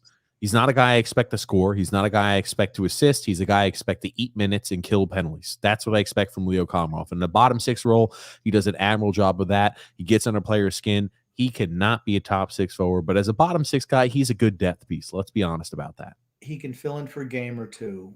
Yes. The problem was, and he gets a bad rap from me included, because of what Barry did to him last year by insisting that he was a first-line forward, which he's just not. And Barry didn't have the balls, didn't have the testicular fortitude to put someone who could actually put the puck in the net, like Kiefer Bellows on that first line. I don't know. The kid played there for a while, scored 3 goals in 4 games. Well, he didn't score one game. Out he goes. He scored more goals in one game than Komarov did the whole year. One game, he had 2 goals in one game. Komarov, 1 goal the whole year. 1 goal. Brian P. Carolina number 1, Islanders number 2, Rangers number 3. I don't see the Rangers being number 3. I think Gallant's a hell of a coach. You're going to see them take a step in the right direction. I'm just not sure number 3. Rodney L said, Grumpy's long in the tooth. Time for a younger co-host. Let's bring up the energy, Grump. I think I have plenty of energy. Oh, I think Rodney is poking the bear right now. Grumpy! Because, I get chastised from TJ for being too energetic and being too bombastic. I call Boulder Dash on that. I'm not buying that at all, Grumpy. Okay. That's fine. Don't. Oh, goodness. Oh, goodness gracious, Grumpy old man. Maybe he's saying TJ should be younger. Maybe he's not talking about me. Oh, maybe. Oh, Grumpy. No, I don't think that's the case. Okay. Andrew L said, did you guys see the Kravtsov drama? Yeah, I'll tell you. It's you want to talk about the Islanders and what Lou Lamoriello and Barry Trotz, you would, even if this were to happen, you'd never freaking hear about it because it would never go, out to the social media atmosphere. This would all be kept under wraps. I don't think you ever see an Islanders drafted player have some. I mean, you could say Josh Hosang, but other than that, I mean, you don't have a guy who was drafted 9th overall being upset that he did not make the team out of camp and say, "I'll request a trade." So I don't see it. If the Rangers are smart and they think that this guy's going to be a problem, I guarantee you they're going to trade him. They won't let him rot on the bench or let him rot in the minors or wherever he's going to go. They'll get rid of him, which is what a smart team does. You don't waste an asset. You get rid of him. Fair enough, Grumpy. Robin S. talking about the new service dog. Call him Grumpy Young Pup. Coco. He doesn't look like I vote for Angus. Angus is a pretty cool name. Oh, no. I think of the movie Summer Rental. Angus is the Scot who sold John Candy and Rip Torn the big mast they need to beat Richard Crenna in the boating race. That was a good movie. Funny. Certainly it was worth it. Watch it. Summer Rental, John Candy, the great John Candy. Jason C saying, I'm still recovering, hearing that Grumpy shot his load. It was early. I panicked. Right at the shot. Boom. Oh, man. Scott L saying, is Varlamov injured more than we thought? Maybe that's why I don't have any energy right now. Oh, look at that, Grump. You're going to have to recharge. I'm going to stop on that topic. Scott L said, is Varlamov injured more than we thought because he is not on the active roster? Here it is. Remember, it was funny. We talked about this. I'd said, what if Varlamov has a more serious injury than we were being led on to believe? Because I don't know many goalies that miss significant time due to soreness. And again, it means either one or two things, as I mentioned. It means that either he is sore and they're characterizing that correctly, or he has possibly a lingering / could be more serious injury that will take more time to recover, or that is going to be a nagging injury all season long. So I'm going right now towards maybe the latter half. Who knows? Who knows when he's going to be back? It doesn't take a mystic to figure out what Barry and Lou were doing this offseason. They knew he wasn't going to be ready. Why? Look at all the time that Snyder got in the preseason games. They knew. They knew. Sorokin, they knew. They weren't fooling around with Scarrick and whatever flotsam they have in the minors. The Tristan kid, whatever, Lennox. They weren't. They said, you know what? We got to get Snyder up and running. I mean, and that's what they did. It was smart. I mean, but they knew. It's not like, oh, we don't know when he's going to play. They knew he wasn't going to play. They knew it. And same thing with Matt Martin. The injuries. Yeah. Same thing with Matt Martin. Same thing. There's a reason why Ross Johnston played every single preseason game. Yep. Makes me think that Matt Martin's going to miss more than just a game or two. I know they're traveling with us on the road trip, but it makes me think that he's going to miss more than a game or two, perhaps. And I think that Varlamov probably might miss more than a game or two also. No loss there. No loss. In Varlamov? No, in Martin. I don't think there's a huge drop off between Martin and Ross Johnston. I think they both do a serviceable job.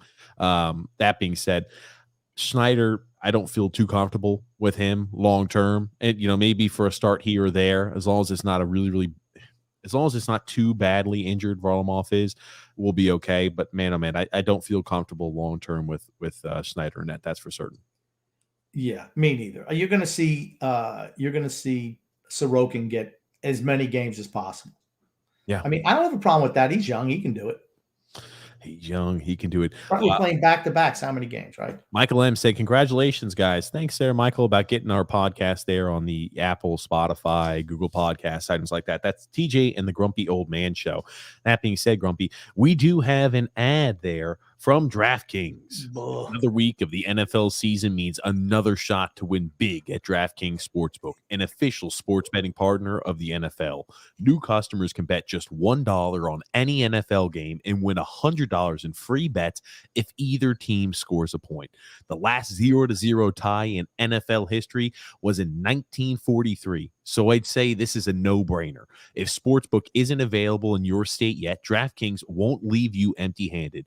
Everyone can play for huge cash prizes all season long with DraftKings Daily Fantasy Sports Contest.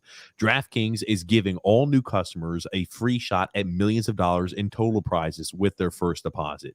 Download the DraftKings Sportsbook app now and use the promo code THPN to throw down $1 on any NFL game and win $100 in free bets if either team scores a point. That's promo code THPN this week at DraftKings Sportsbook, an official sports betting partner of the NFL. You must be 21 years or older in New Jersey, Indiana, or Pennsylvania only. New customers only. Minimum of a $5 deposit and a $1 wager is required. One per customer. Restrictions apply. See DraftKings.com/sportsbook for full details. If you have a gambling problem, call 1-800-GAMBLER. This ad was read to you by TJ Promotions. Yes, contact TJ for his fantastic radio voice when talking about DraftKings with the code THPN. Yeah. I guess I'll just come out and say it like this next time, Grumpy. Hey, come look at DraftKings. I can't even. Hey, just you can't even do it live. I can't even do it not like in that voice. I'm sorry, Grump. I don't know what to tell you. Anytime I'm reading, I got to put on the act. I'm going to tell you what. TJ was a little bit upset because he was John Tavares butthurt when I questioned his inability to read the script for DraftKings where he'd mess it up. So now he has to pre-record it. Why? He'll tell you some lame reason like, well, this way it works better. But the real reason is because he got upset because I picked on him for doing it incorrectly. The real reason is so I don't forget, because I don't like going the entire podcast, let's say 2 hours in, or we get too late and I think, holy crap, I forgot to hit the button. It's easy to remember, like, hey, I set myself a reminder every single podcast. So don't forget, Grumpy. That's why. What can I say, Grump? It's easier for me. Michael T said, welcome to Hotel Grumpafornia. Welcome to the Hotel Grumpafornia. Andrew L said Shannon over AJ Malesko. I do like Shannon Hogan much better than I liked AJ Malesko. I doesn't know anything about hockey, but he's got a great personality. I didn't dislike AJ. Matter of fact, I liked her with her interactions with Shannon. I thought they were good. I just don't think that she's grown an announcer since really her second year. That's my only issue with her. And I always compare her to Mark Parrish, who they got rid of to bring her in. I mean, he was so insightful, and they brought her in instead. Alexander said, "Hey guys, how are you both doing? Just tuned in. My son had my phone. LOL. I'll be at the Islanders Panthers game Saturday night. I'll send you guys video." We love Alexander. Always takes part in both of our podcasts. Fantastic young man, and I say young because he's younger than me. And we cannot wait for that video. But I'm going to give you some parenting skills. Don't ever let your son touch your phone, ever. Oh man. Now, thank you, Mike M. saying Grumpafornia. I love it. I'm looking at Jer Ben. He always brings forward some of those comments and questions that are just off the cuff crazy. He says, the Islanders Inquirer sucks freaking balls, TJ. Are you going to ever get them on the podcast? We can vet that. I've reached out. I mean, like, I don't anticipate that they're ever going to, want to come on our podcast. That's fine. I'm happy, just like we did this offseason, right? I wanted to bring other people on that have different opinions than us that I feel like can hold their weight in water. And I just don't think that they would ever want to come on the podcast. They're scared. I'm not. What are they scared of? Here's what they're scared of. First of all, they're scared of two things. Number one, they could not keep up. They absolutely could not keep up. I'm sorry. They could not keep up. Number two, they do not want to expose their fan base to us. They absolutely don't want that because they would lose subscribers. That much I can tell you. We are way more entertaining than they are. Honestly, they're unlistenable. I tried to listen to one of their podcasts when I take a long walk around the block. I was like, this is terrible. I almost pulled over. I almost walked onto the side of the road, was knocking on doors for people to give me a gun so I could blow my brains out. I wanted to Josh Bailey myself as opposed to listening to that podcast. Oh, couldn't do it. Jesus. Of course, I'm going to be known as the hate. I can't wait. This man, the grumpy old man, wishes Josh Bailey dead. Yeah. No, Grumpy, he does not. No. Goodness gracious. Of course I don't. It's like it was foolish. Oh, goodness gracious. Dave C said driving, but wanted to put the Pokemon list up there. TJ is a Furret, Bailey, Slaycloth, and Grumpy Gibble. So I'll pull those up for you, Grumpy. Brian P said the eyes on Isles suck. Brian is so smart. We got a lot of smart people listening to this podcast. Jer Ben said, wait, who said Grumpy's selling tickets to Josh Bailey's funeral? No, somebody said that if Josh Bailey were to pass, Grumpy old man would throw a parade in the streets. And I was just like, man, oh man. I know obviously they're probably being hyperbolic, but man, oh man. I'm sure they are too. All kidding aside, I know no one really thinks that. But you know what would make me throw a parade? Trading him off the team. That would work. I don't need him dead. I just need him off the team. I don't wish anybody death. Well, some people. No, but not Josh Bailey. That's for certain. And, just trade him. I don't care where he goes. I don't care. I just don't want him here. Oh, goodness gracious. I've seen enough of him. His failures. I just can't watch it. Oh, man. He's seen enough. He's seen enough of them, Grumpy has. Also, Alexander said, guys, you should have seen the intermission report on TNT. That was so entertaining watching Barkley defending Gretzky. Didn't see it. Haven't seen it. I can't imagine Gretzky being good at that job. I just can't. It just doesn't seem like his personality. And now, when Barkley's defending him, he must have really been a train wreck. When you got to get the rub from Barkley and potentially Shaq. You got to be pretty bad. It's like in wrestling. The big guys give a younger guy the rub to try to get him over. I guess Gretzky's having a hard time. Here's the thing, too. I've always thought Gretzky, and we talked about this, too. Gretzky's a very soft-spoken individual. So not a shock at all that maybe, being, a big personality is not really in his cards. That being said, Grumpy, I've got the images pulled up. So this is what I'm compared to, some looking ferret item. I don't know if you could see him here on the screen. I'm compared to some ferret, a wispy looking ferret. I do like this maybe because he is full of hair. And if that's how I'm going to take this Pokemon full of hair, grumpy old man. I know you'll find this one interesting. So Josh Bailey character has been compared to this individual, a sloth picking his head. That does look like him, the Josh Bailey doll. Yeah. Oh man, oh man. I was going to say, what was the little pink one? Just like a pink ball of nothing. Wasn't that a Pokemon character? Jigglypuff, and this is you, Grumpy. Yeah, that's cool. I can live with that. Yeah. Oh man, I like it. I appreciate. What's Jigglypuff? What's Jigglypuff look like? We'll look at it later, Grumpy. Okay. And then Scott L saying the eyes on Isles are glad handers. True. Alexander saying I'd be happy if Josh Bailey left. I'm going to take it once. Saying it is a trip. It is a trip to the Stanley Cup Finals or bust this season. I'm just saying, don't go to Vegas on that. That's all. Jer Ben says NYI Hockey Now writes good articles. I do think they do a good job, and that's who I've read a few of those articles, Jerry, that you sent me.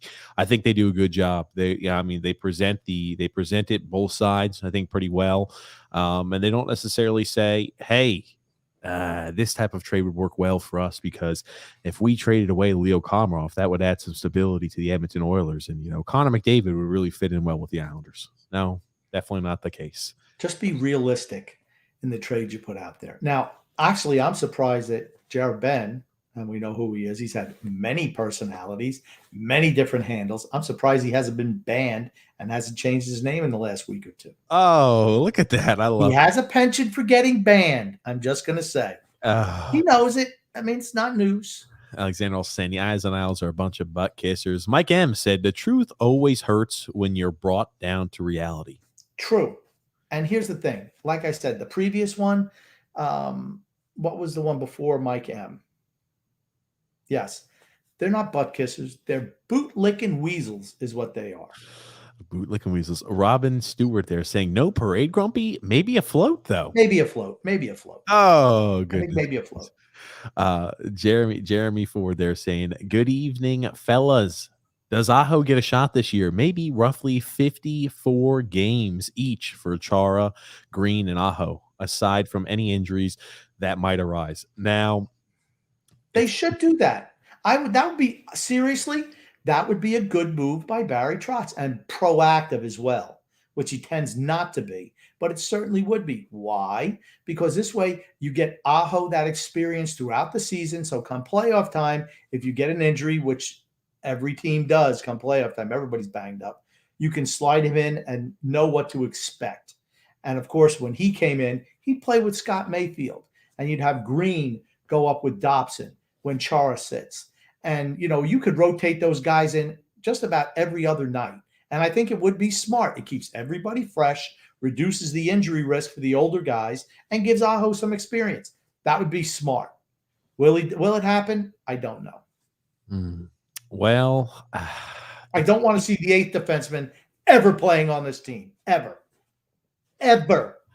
So we've seen enough of him too. The Josh Bailey of the defense. We've seen enough of him. Need to give Frank K some credit, grumpy old man. He sent me this. Now you'll very much enjoy this. You're talking That's about Thomas Hickey, by the way.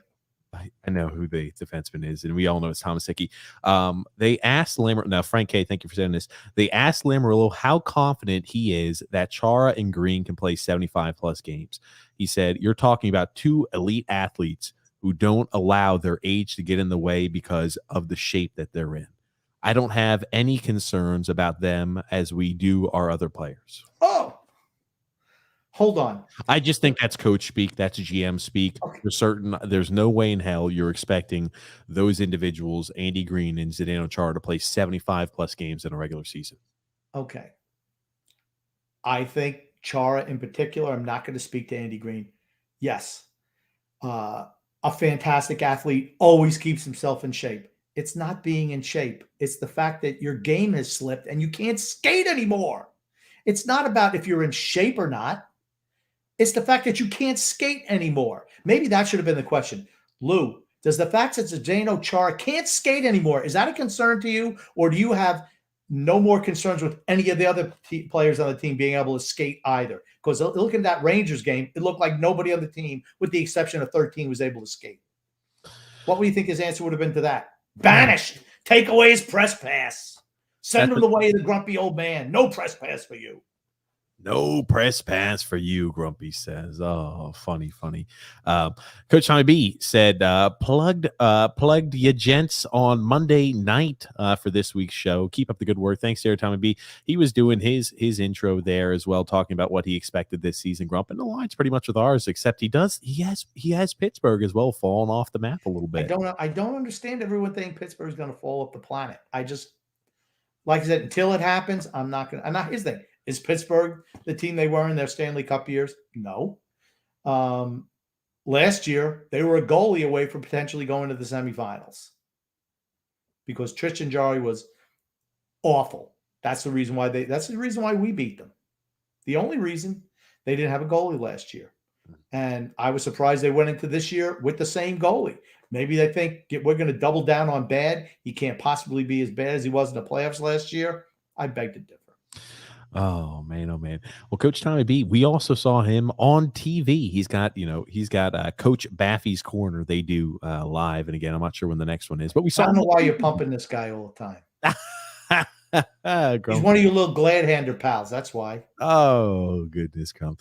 Brian P said, "Grumpy, I love the villain role. Isles Misery has your back." There you go. Isles Misery, baby. William C said, "Who is the first Islanders to score tomorrow night?" I'm going Barzal. Andersley. You son of a gun. I was going to, when I saw this comment ahead of time, I was going to pick Andersley, but because you've selected Andersley, I'm going to go with Oliver Wahlstrom. It's not going to be Oliver Wahlstrom. That much I can guarantee you. It'll be Andersley. He'll get a dirty goal created by Matt Barzal. He's just going to be like the totem pole in front of the net, swinging his little stick around. He's good at what he does. And Barzal seems like he's even better than he was last year. Man, if he was on a different team, I tell you what, if he was on Toronto, they would be hyping. He'd be on every billboard there was up there. He'd be the face of Hockey Night in Canada. That's how good he is. You would still see they still would struggle, though. They still would never succeed. They would still never achieve success. You're misunderstanding me. What I'm saying is he's such an immense talent and does so many marvelous things. He'd be right up there with Connor McDavid as face of the league because he makes highlight reel plays out there. And he's shackled in our system. Shackled. Chained down in the defensive structure that's Barry Trotz. Don't go off page, Matt Barzal. Coach Tommy also said, when Martin returns, Leo will be sent through waivers to Bridgeport as long as no other injuries occur. I heard the trash can rattling. The shuffle of the trash can papers when we read that comment. Jaraban also said, the human Ambien laughed my ass off, Phil's facts. And he said, I also miss when Grumpy calls TJ the human cliffhanger. Well, and we have made some progress on the shirts. Let's see how TJ takes the next step. Oh, look at you. I mean, how long have you been telling people about the shirt? It's been like a year and a half, hasn't it? It's been about a year. It's a long damn time. You know what? You could have had a boll weevil knit those shirts up. What's a boll weevil? It's a little little bug that eats cotton. Fair enough. Brian P said, Maddie and the Jags. Maddie and the Jags. We got to trademark that. Rodney Lee saying, bang on, TJ. Not sure what probably when TJ said something that was nasty about the grumpy old man. I know about what Rodney's all about. Oh, goodness gracious. Time B saying, I'm going to break out my Captain Lee jersey tomorrow night. Honor his return. Disgusting. No, he's shameful. I mean, I'm not surprised. Stop. That's a glad-handed move right there. What are you not excited? Are you not? Hold on. Are you not excited about Anders Lee returning? No. What? No. The only guy in this whole team I'd be excited about if he came back from injury would be Matt Barzal. He's the only guy who entertains. He's the only guy entertaining on the whole team. You cannot say that we're an entertaining team to watch. That kid is entertaining. He's fun to watch. Oh, stop, Grumpy. Okay. What's so Anders Lee? What is so fun about watching him? I mean, do you say, ooh, look at Anders Lee. Look at the way he grinds in front of the net. Look at the way he gets to the front of the net. Ooh, look, he took a cross check. Oh, it's time to exit the zone. Come on, Anders. Another 4 or 5 strides, another 12 strides. You'll be out of the defensive zone. Let's go. Grumpy. No. But I do feel he'll score, and I think he's going to have I hesitate to use the word big year, but I think he could have 30 goals this year for certain. I'm going to leave this one here with you, Grumpy. I'm going to run. Oh, my I'll be God. right back.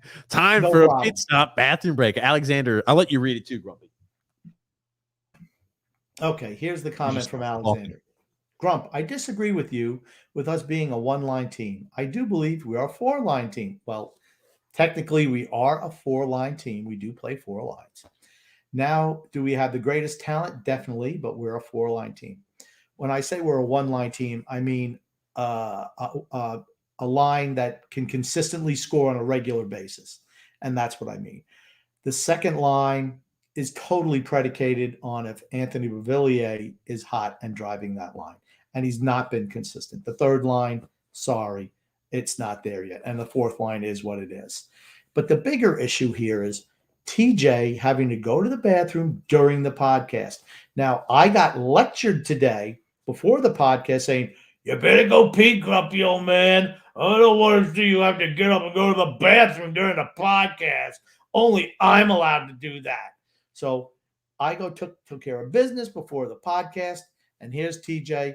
Not even an hour and a half later, I don't know what this guy's got problems, obviously, with something's going on wrong down there. I don't know why he continually has to go to the bathroom. I mean, to me, take care of your business ahead of time, catheterize yourself, get yourself a bottle, whatever you got to do. You should never leave your chair during the podcast. And look, it's not even turned straight. He's blocking out the Islanders logo. But here's the thing. When he wanders away from the podcast, I can pretty much do anything I want, which I know he hates, but I really don't care. Is that what you want me to do? Catheterize myself before every show, Grumpy? Well, I mean, you got to do something. Oh, you can't go you can't go an hour and a half without going to the bathroom. It's like you're a 90-year-old man with a prostate problem. I like to stay hydrated. I don't know what you want me to tell you, Grump. Well, then you should hold your liquids in. Oh, Eric saying TJ got the clean shave. Oh, yeah, look at that. I didn't even notice. I did. Nice job. You look better. You look younger. Rodney L. also said Zach Parise allows Wallstrom to shoot. And now I know you're not a big fan of Zach Parise, Grumpy. Zach Parise will do exactly what we predict him to do. He's not going to be having a huge resurgence. I think 10 to 15 goals is a safe assumption. And he does open up more offensive chances there for Wallstrom and for Pajot, because you can't disrespect his ability to shoot the puck. He's got a much better shot than Michael Del Cole had, has a much better shot than Leo Komarov had, has a much better shot than Zach Parise did last year. So again, you're talking about opening up. He is Zach Parise. I'm sorry, much better shot than Travis Zajac last year. I'm just going down a list of the third line left wingers we had. I know we had Bellows for a little bit of time, but he's got a much better shot than the majority of the options that we were rolling out in the roster last season. I agree with everything you said. The one thing you didn't say is, man, it doesn't look like he can skate anymore. I mean, if you can't skate, it's awful tough to play that style game. We're a grinder team. You got to be able to skate. And so far in the preseason, I haven't seen him be able to skate anymore. That's concerning for me. Skating is the most important part of the game. I say it. I know he's repeating the same things. He says the same. He's a broken record. Teams that can skate give you problems. You got to be able to skate. T. Roy said, TJ messes up names more than anything. True. He's a butcher. He's a name butcher. I do. I actually think some of it actually rubs off on me sometimes. I never ever used to mess up a name. Now TJ's got me messing up names because of his incompetence. Scott L. said, what's your projection for wins for Sorokin this season? 23 wins. I was going to say 25, but I'll say 23. I still don't know what the split's going to be when Varlamov comes back. Let's assume he's probably going to play slightly more games than Varley, just because I think Varlamov's going to miss a few weeks, perhaps. Who knows how long he's going to be out for. If I'm saying let's assume Sorokin plays 40 some odd games. He's playing, 45, 47 games. I'm going to say, Grumpy, he's got a little bit more than that. I'm going to say he's got you said how much? I said 23 to 25. I'm going to say 27, 28. Wow. Well, he's got to be playing a lot more than just 45 games. Or maybe they're just going to play. Maybe we're going to win a lot more games than you think. I guess he gets the win for the overtime too. So that's possible. I mean, you got to expect Varlamov to win a bunch of games too. I mean, I don't know how many games you're expecting the team to win. between 45 and 48, right? I don't see them winning 50 games this year. Absolutely, Grumpy. Well, I think winning 50 games is a lot of games, and then you got overtime losses. I think they've got a chance. I think they've got a chance to be a 100-point team. Yeah, that's 50 games, but you got overtime losses. So I think that's an awful lot of games to win. We've got here, I want to show you this, Grumpy, now. Alexander, I appreciate you sending me this regarding, I'll put this slide here for us so you can hear this, Grumpy. You're going against a great one, bud. All right, oh my God. Gretzky. Here we go. Gretzky, Barkley, the shootout. Just count for the record? Yeah, I'm going to count them. Okay, All let's right. go. Here we go. Shot one. Oh, ooh, top cheese. Wow. Wow. That's your ear, Charles. That's your ear, buddy. Shot two, 1 for 1.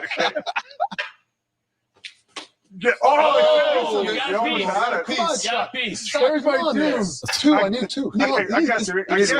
Moving. Get him some pat. Charles Barkley. Now, what's the first thing? What's the first thing that Gretzky should have said when this happened? First thing. Hope you got your cup on, Chuck. That's the first thing you said before he takes the first shot. It's an automatic goal. But see, he's not thinking like that's the first thing I thought. You got your cup on, Chuck? Where's your cup, Chuck? So now.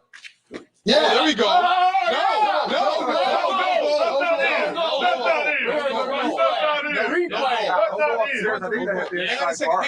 on. There's a league. No goal, Greg. Just one goal. Need this shot. 2 for 3. You got to stop one of these. Ooh, Five hole. My goaltending coach Panger sucks. Chuck, butterfly. Go down like this. Butterfly. Am I brought to my groin? I was about to say, I'm not sure Barkley's getting about tearing his groin. I think you can tell the bend, the athleticism. He's a little old there, Charles Barkley. Come on, look. Oh man. I will be interested to see how he starts to open up. The more and more he does it, the more if he does feel more and more comfortable, or if he's always going to be kind of a little bit more of a stick in the mud. Was Messier there? Was Messier part? I didn't know who everybody was. I couldn't see it. It was too small for me to see. Oh. So I'll be interested in watching that, in the weeks to come. Mm-hmm. Absolutely. Michael T said, "Watch the Devils finish higher than the Hurricanes." I don't even think Michael T believes that. I was about to say that's a tough one there. Scott L also said Freddie Anderson's a big downgrade in net for the Kings. I'm sorry. If he's healthy, I don't see that. He's a good goalie when healthy. Michael T said, "Did Gustafson make the cut yet? Do we know?" No, he signed a contract there with the Chicago Blackhawks. Chicago, that toddling town. He's not here because he doesn't play any D.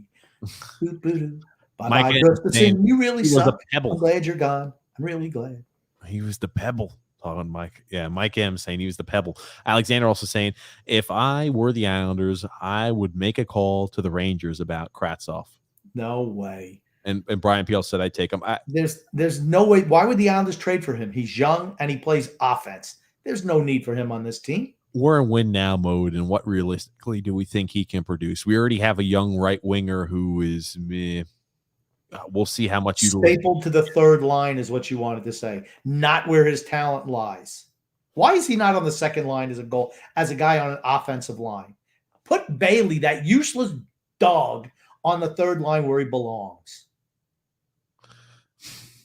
Michael T said top 6 players need to play top 6 minutes. Goal scorers have to play in the top 6, not on the bottom lines. Put the puck in the net. That's what you do. You play on the scoring lines. Michael Z said, "We suck again. Grumpy always said, JT, why would they send Ratu back to Finland, and where's Bellows? Come on, Barry. It's always the same. We don't suck. Come on. Oh, no, we suck again. I don't worry too much about it. I mean, Bellows is there. He's on the roster opening night. I'm sure he won't play opening night, but again, ideally, if he can continue to get some spot starts here or there for the team, that's a little bit of a step forward. We'll see how things go. I will say, as much as I want them to play the young guys, Ratu is not ready to play in the NHL. Nowhere close. Bellows is, though, for certain. Alexander also wants to know, do you guys think Ovechkin will break Gretzky's record? He's like, what is he, like 80 goals off? Yes, he will. He will play long enough to break the record. And you wonder if that's a greater accomplishment than Gretzky scoring that many goals. Goaltending is better now with the butterfly style. That's not where Gretzky started during that era. It was after. So I think it's tougher to score goals now than it used to be with the butterfly style. But, of course, they've also loosened up where you can't interfere and hold guys and cross-check them. It's less physical, less demanding than the game used to be. But the goaltending's better. So maybe it's a wash. I don't know. He's got a lot more than 80 goals. I'm sorry, I misspoke. He's got about 160 goals still to score, so twice that. I'm still going to say yes. What the hell? You look at that before last year, 2020-2021 season, he had led the last three years. So 2017-18 season, 2018-19, 2019-20, he was a league leader in goals every single season. And he'll be ready to play for the Islanders in about 4 or 5 years. He'll be prime for an out. Well, it depends if Barry and Lou are still there. That's the only way that would be the case. That's true. Tommy B said, my prediction for the Islanders 13-game road streak or 13-game road trip is 7-5-1. That's acceptable. Could lose the first 2 games, though. If you were to leave 7-5-1 from this road trip, that is a huge plus. Yeah. That's a fantastic success for the Islanders. I just want to see how we play at home. New stadium. There's no history to it. I'm not worried how we're going to be playing at home. I know you are. I'm not worried. Well, I'm not worried. I'm just interested to see how it starts. That's all. See, let me tell you something. That's why people get this impression of me. You just say that, oh, I'm not worried. I didn't say I was worried. I said I'll be interested to see. And you just say, oh, he's worried. He's panicking. No, just because I want to see something doesn't mean that I'm pro or con. I want to see it. But you automatically paint me as the bad guy. It's something that you do. I don't do that to you. You do it to me. And that's why people think that you would celebrate and throw a parade if Josh Bailey were. Obviously. Because I never said I wish death on Josh Bailey. Never. Jason C. said, Grumpy, the man, the myth, the legend. I like Jason more and more every podcast. Michael's He's my hero. Grumpy spitting the truth. Mike M saying you are curved all right. Oh shit. Saying that you are curved all right, Grumpy. I know him, by the way. Oh, look at that. Michael Z also saying, can we stop with the what ifs? Just get it done. Okay. I don't know what he was referring to. I think talking about the what ifs this season, about success of the Islanders. Michael T saying, Grumpy, haven't you ever heard the saying, sometimes the best move is the move that is the one that you don't make? Tarasenko was not the savior for this team. 2-part question, Michael T. Yes, I have heard that saying. And I never said that Tarasenko was the savior for this team.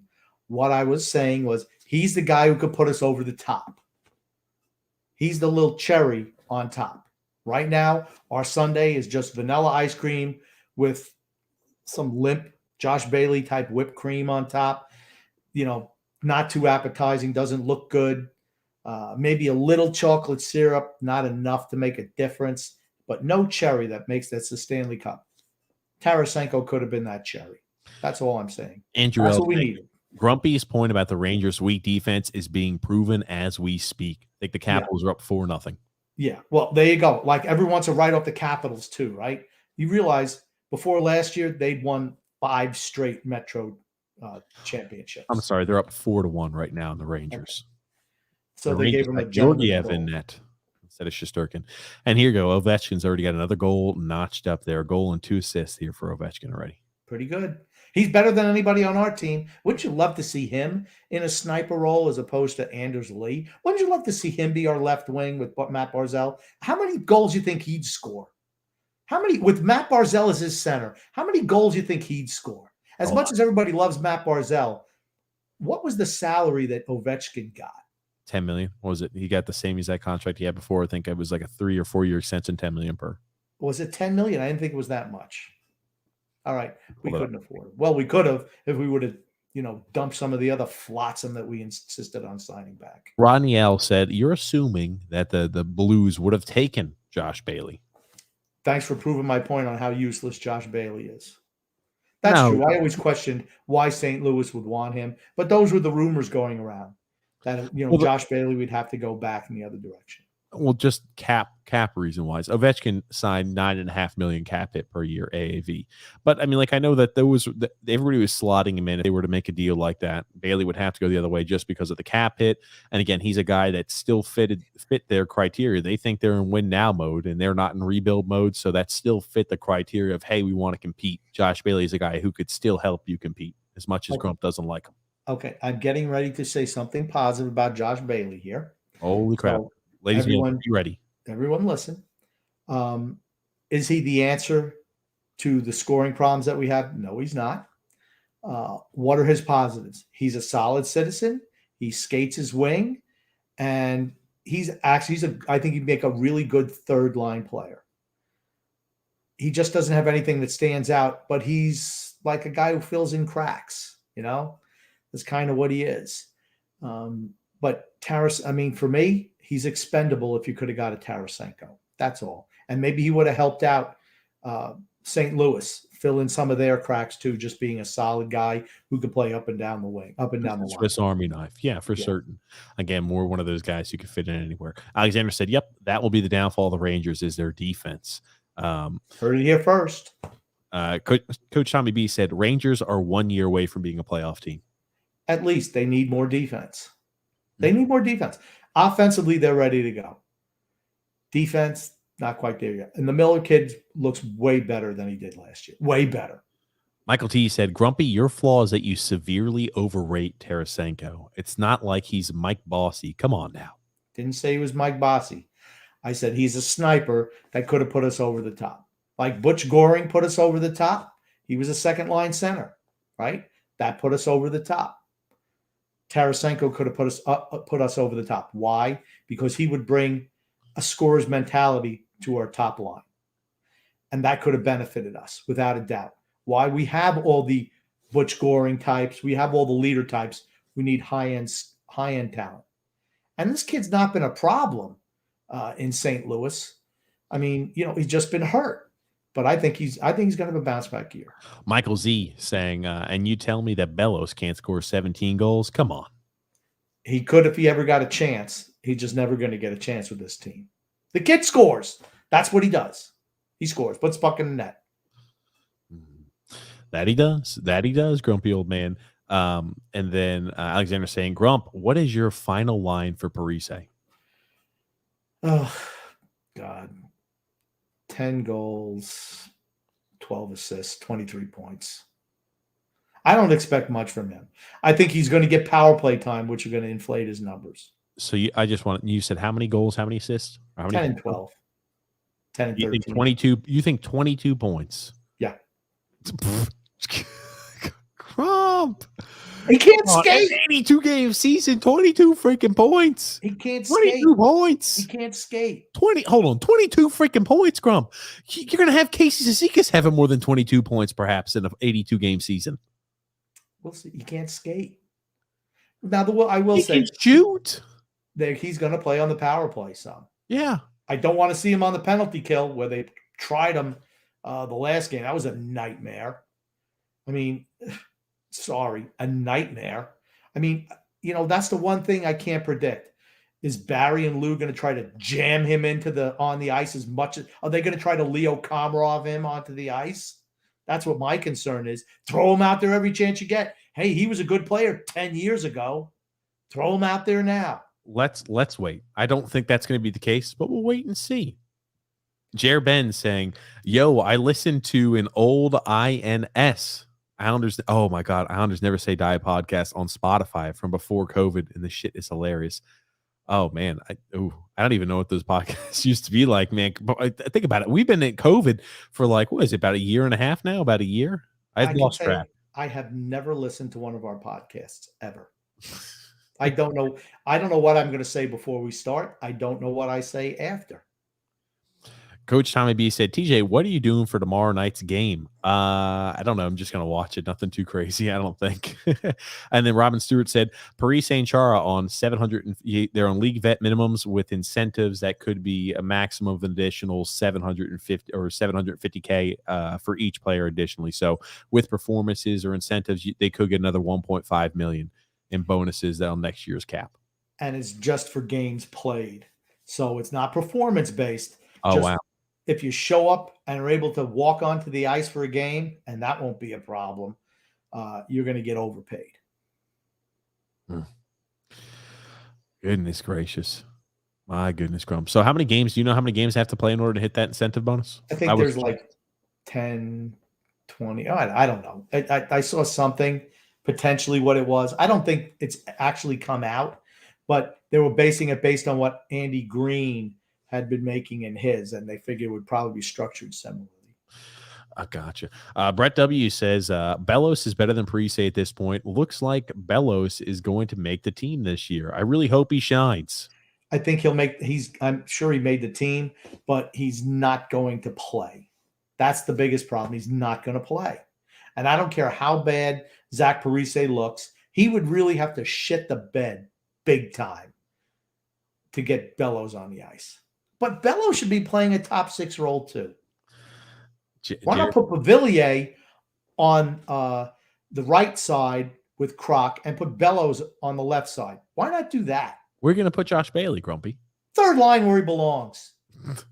Third line. Oh, look at you. Okay, I'm not willing to put freaking Bellows on the second line just quite yet, okay? I don't know. You know what? When he plays with Matt Barzal, all he does is put the puck in the net. Isn't that what the first line's supposed to do? Jared Ben said, when we went up against Tampa the first year we were in the Eastern Conference Finals, Grump genuinely believed that we were going to beat Tampa. I suggest everybody go back and listen to the old days podcasts. True. I did think we were going to beat Tampa. Why? Because Tampa hadn't proven anything yet. I think that podcast we had Michael Kahn on, who used to do the in-game announcing for the Islanders games. We had him on as a special guest. I think, if I remember that podcast correctly. And I think we'd all come away the same thing. Our hearts were telling us Islanders, but our brains were telling us Tampa. Yeah. And here's the thing. I didn't think Tampa had the intestinal fortitude that we could provide. I didn't think so. Oh, you don't think they okay, gotcha. In the first year, I didn't think, because there were still questions that everyone was asking about Tampa, right? They went out, they got Gaudreau, they got who's the other guy they got? Couldn't tell you, Grump, off the top of my head. Yeah, the other winger. They got those two guys, and it increased their grit level. That's the only reason they came back, because you got to remember, they wound up losing to Columbus the first game. I were in dire straits of going down 2-0, I believe, in a game that went 3 overtimes. But those guys gave that grit and that will to win, not the will to win, but the feeling that, the sky's not falling in if you lose a game. Yeah, particularly after getting swept the previous year. Blake Holm was the other person you're looking for. There you go, Cole. Yeah, Grump, we're going to move right along here, Grumpy, because we got a lot of comments that jumped through here. Robin Stewart said, Josh Bailey, 007, no time to die. Well, I wish he was Daniel Craig and was the last rodeo for him. Oh, stop. Tommy B said, Spencer Knight actually reminds me a lot of Luongo. I think Spencer Knight, Luongo's got to be, a borderline Hall of Fame caliber goalie. I think Spencer, again, really early, but Spencer Knight looks something special in that. Heady praise. Yeah, absolutely. Jared Ben also said, I don't hate Zach Parise. I just think he's finished. Laughing my ass off. Yeah, there's nothing wrong with that. Michael Z said, the truth hurts. NHL's getting younger. We're getting older. True. I mean, those are facts. Old teams, the game is now predicated on speed and youth and talent. This team would have been great in the 1970s and the 1980s, where they like clutch it and grab and go. You didn't have to be as talented, just to mostly grit and wearing other teams out. Now you're not able to get away with those type of tactics anymore. And that's, I think, honestly what hurts us in today's NHL. We're dinosaurs in today's NHL. We are the grumpy old men of the NHL. Alexander saying the Panthers analyst said in order for the Panthers to take the next step forward, they need Columbus, the Columbus Bobrovsky, to come back. I think he'll be better this year. Yeah, I think. I mean, he's got to play better in order for them to be, more successful over the long term. But I mean, like now that you've got, I think with Spencer Knight, I mean, you've got a terrific backup goalie with Spencer Knight. That's for certain. Yeah, and if they can find themselves where they both play kind of equal games, best goalie plays in the playoffs. They will make the playoffs this year. Ryan P. said, Bobrovsky's proof why I always say never overpay for goalies. Not only that, it was the term that they gave him for being 30 years old. That was the biggest mistake. Do you remember when Islander fans were hot and heavy saying, we need Bobrovsky? And we said after that deal came out, hell no, we do not need Bobrovsky after seeing that deal. I remember we said if he were to come here on the cheap, maybe, yeah, for certain. I mean, he's an outstanding talent. But once we saw that deal, we were like, absolutely freaking not. We were happy he did not sign with the Islanders. I wanted him, if you remember. I did, but not at the number that he got. I mean, no, sorry. Scott L also said Pittsburgh will stumble this year, but never count them out because when they are counted out, they defy the odds. Yeah, I mean, I just don't. Everyone's dismissing them. I just don't see it yet. William C. saying Snyder backing up Sorokin to start the season scares me. Well, he's not going to have to play a whole lot. So, every other game, that's fine for Sorokin every other day. So, maybe he'll play one game. We swing out west, maybe the Anaheim game or the Arizona game. I could trust him there, but Sorokin's going to play everything else. Michael T. said, how many combined shutouts this year for Varlamov and Sorokin? I was about to say 10. I was going to say 10 also. That's a lot of shutouts. I know it's a lot of shutouts. That's why I was like, maybe that's a little higher than I want. I'm going to say 8. 10's an awful lot of shutouts. I'll say 8. I don't see probably we're going to get 4 as a team this year. You shoot for the moon, right? Jake says Lou from the landline says hi. Lou from the landline, Grump.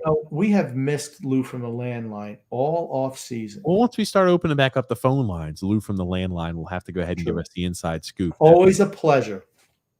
Always a pleasure. Mm-hmm. Absolutely.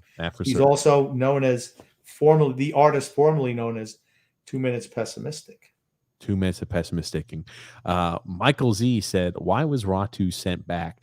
I think for his development and growth, they wanted him to be back overseas, kind of get, another year there in the Finnish Elite League, or a year there in the Finnish Elite League, I believe it is. And then so he's ready to go. Sure, he's not ready yet.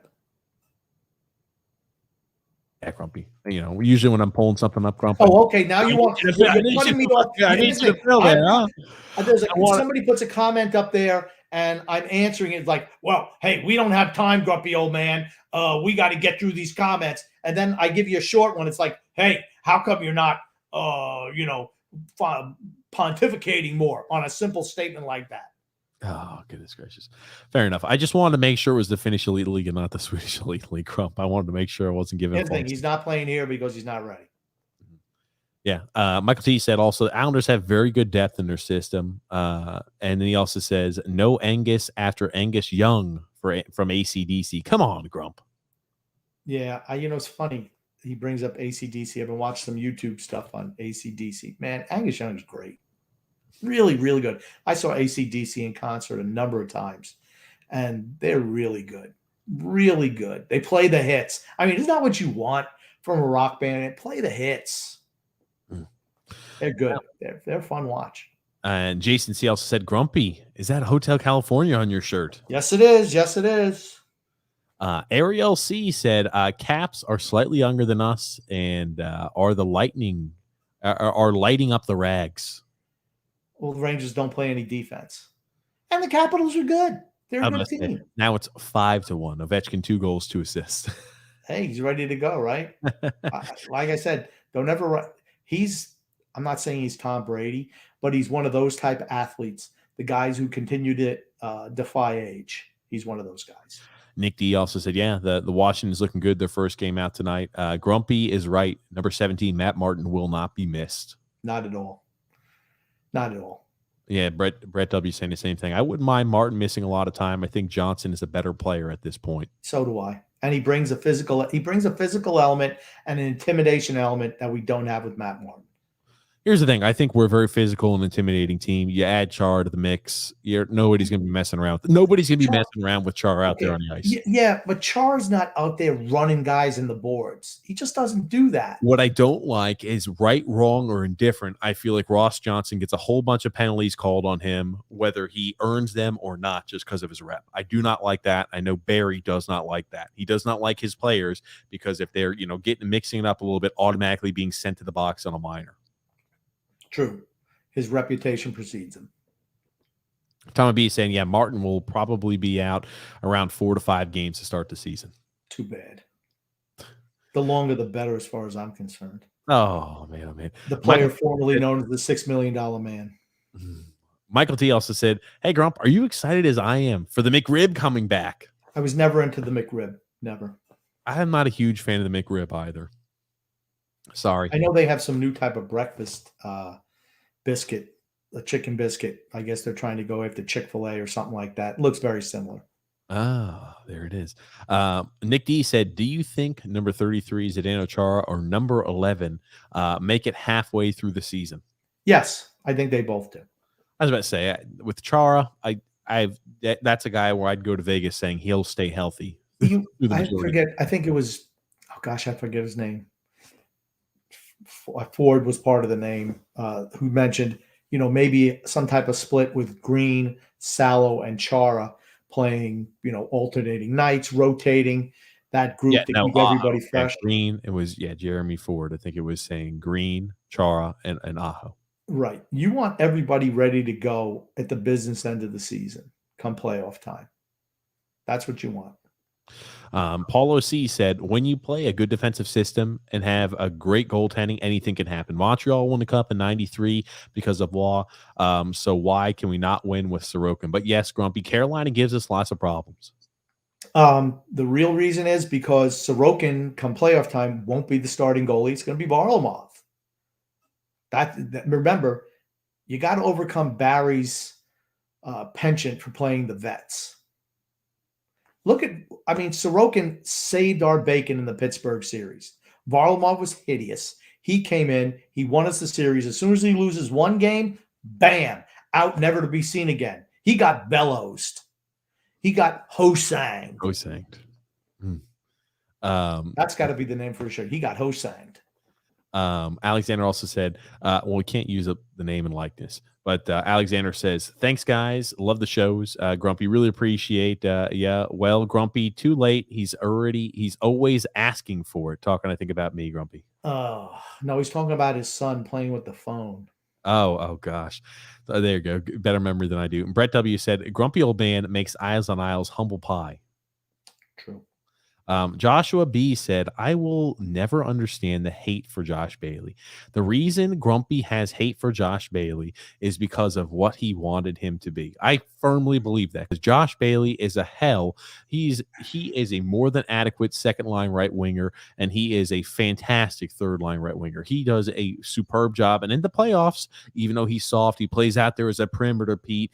He does a hell of a job as a complementary piece. He's not going to be, a main piece or cornerstone, but he's a hell of a complimentary piece. Here's the thing I hate about Josh Bailey. It's not him as a player. It's the fact that the fans who defend him when he's just a guy. There's nothing special about him, but he scores a goal. Oh, look at Josh Bailey. I'm sorry. He's just not all that in a slice of bread. He's just not. And it's the fans who defend him that drive me crazy. So I feel I have to balance out the scales. Oh, man. I speak for the quiet majority. The silent majority. Owen J said, what's up, boys? What's up, Owen? Glad to have you back. Tomorrow is a big day. Let's go Islanders. Josh Bailey will have 2 goals tomorrow. Speaking about Josh Bailey. No, please. Maybe in when they play hockey in the hallways of the hotel or something. Oh, Scott L said, thoughts on ESPN and TNT being the new NHL's home? I don't think it'll be bad. I thought the NBC Sports Group did a good job. I really don't watch. If I can watch the Islanders broadcast, I do. I'm still having trouble getting used to TNT. ESPN's done it before, so they know what they're doing. But we'll see about TNT. It's funny today. I was like, I'm like, oh gosh, where's the Ranger game? Because I do have the NHL Center Ice package, and I'm like, why no Ranger game? And it's like, oh, TNT. I'm like, oh gosh, yeah, TNT. I forgot about them. Oh, goodness. Coach Tommy B said, problem is Aho is not that good. We have some very talented D-men coming, but Aho is a number 7. That's what he is. I'll be interested to see how Aho plays out there. I'm not saying, he's gonna light the world on fire. I think he's serviceable. In our system, I think he's a puck-moving defenseman that's more than serviceable. Here's the thing that Thomas B, the thing that he doesn't understand or doesn't want to understand. What does he not understand, Grumpy? He's never been giving a legit shot. One game here, one game there, play 2 games. That's not giving somebody a legit shot. Give a kid a legit shot and see what he can do. Well, the only time he was given a legit shot was his baptism by fire, his rookie season, the first year after I think it was his draft class year when he was drafted. Again, because he was an overage draftee, but he came in, he had to play under the Doug Weight system. Man, oh man, it was a baptism by fire back there for him. He was more than serviceable when he played there. Here's the thing. He's not your stand in front of the net defenseman. He's a puck mover. That's why he'd work well with Scott Mayfield, like Devon Taves did. You need puck-moving defensemen in today's NHL. Game is just different. He can succeed. He's just never been given a chance. That's all. Give him a chance. Give the kid a chance. William C. saying all the team needs is Bellows starting. He will lead them to the promised land. He has a unique ability to find the soft spots and score. A skill alone he possesses. He's a goal scorer. Team needs goal scorers. Doesn't play. Why? Because we'd rather play old guys over him. They can say he doesn't play enough defense. Guess what? I've seen some pretty lax defense from the old guys too. They just never get called out for it. Give the kid a chance. Alexander also saying there is absolutely not a chance that Green and Char are going to play 75 games. Well, they shouldn't, right? But it seems like Lou has no problem riding them till the end of time. Like I said, the smart move is incorporating Aho in, getting him where he's comfortable playing in bigger moments as the season goes on. This way, if someone does get hurt or becomes ineffective, Andy Green, you can put someone else in. I mean, it's just the smart thing to do. Will they do it? Who knows? Doubtful. Tommy B said, Green could play 70 to 75 games. Don't be shocked if it happens. And he also says, I love Mike Sullivan, TJ and Grumpy Old Man, but they have no goaltending, talking about the Pittsburgh Penguins. Yeah, Jari's an issue. He's still an issue. And he totally crapped the bed in the playoffs. Yeah. He was good when he was the backup. He was. He was. And again, they're still riding on him to be the guy.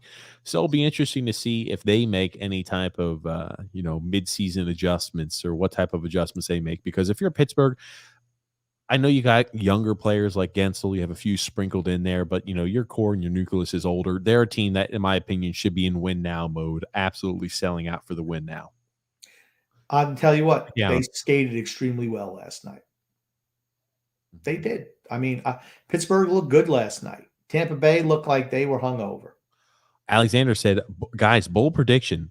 This is the last year we see Crosby in Pittsburgh.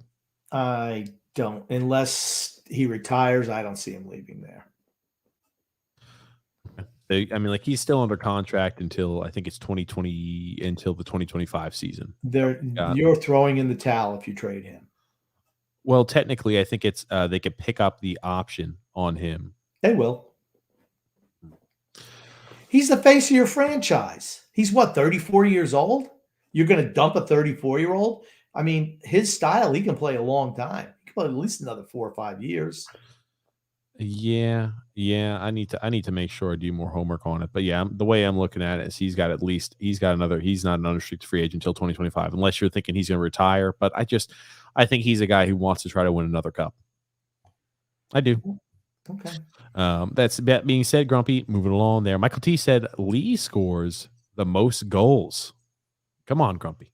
He thinks he's going to score most goals for the Islanders this year. I think he will score the most goals for the Islanders this year. Certainly I do. Thomas B saying, gentlemen, I'm sorry, I don't see much of an improvement on the offense. There's no improvement in the offense. Unless Matt Barzal improves. That's the improvement of the offense. Here's the improvement. We don't have to see Leo Komarov on the first line. We're talking about improvement due to a roster. The only improvement really I could say is maybe if everything falls right, Palmieri is a better fit. I'm using quotes here than Eberle was last year. You don't have to see Leo Komarov on the first line, as boneheaded as it was to continue to roll him out game after game after game last season on your first line.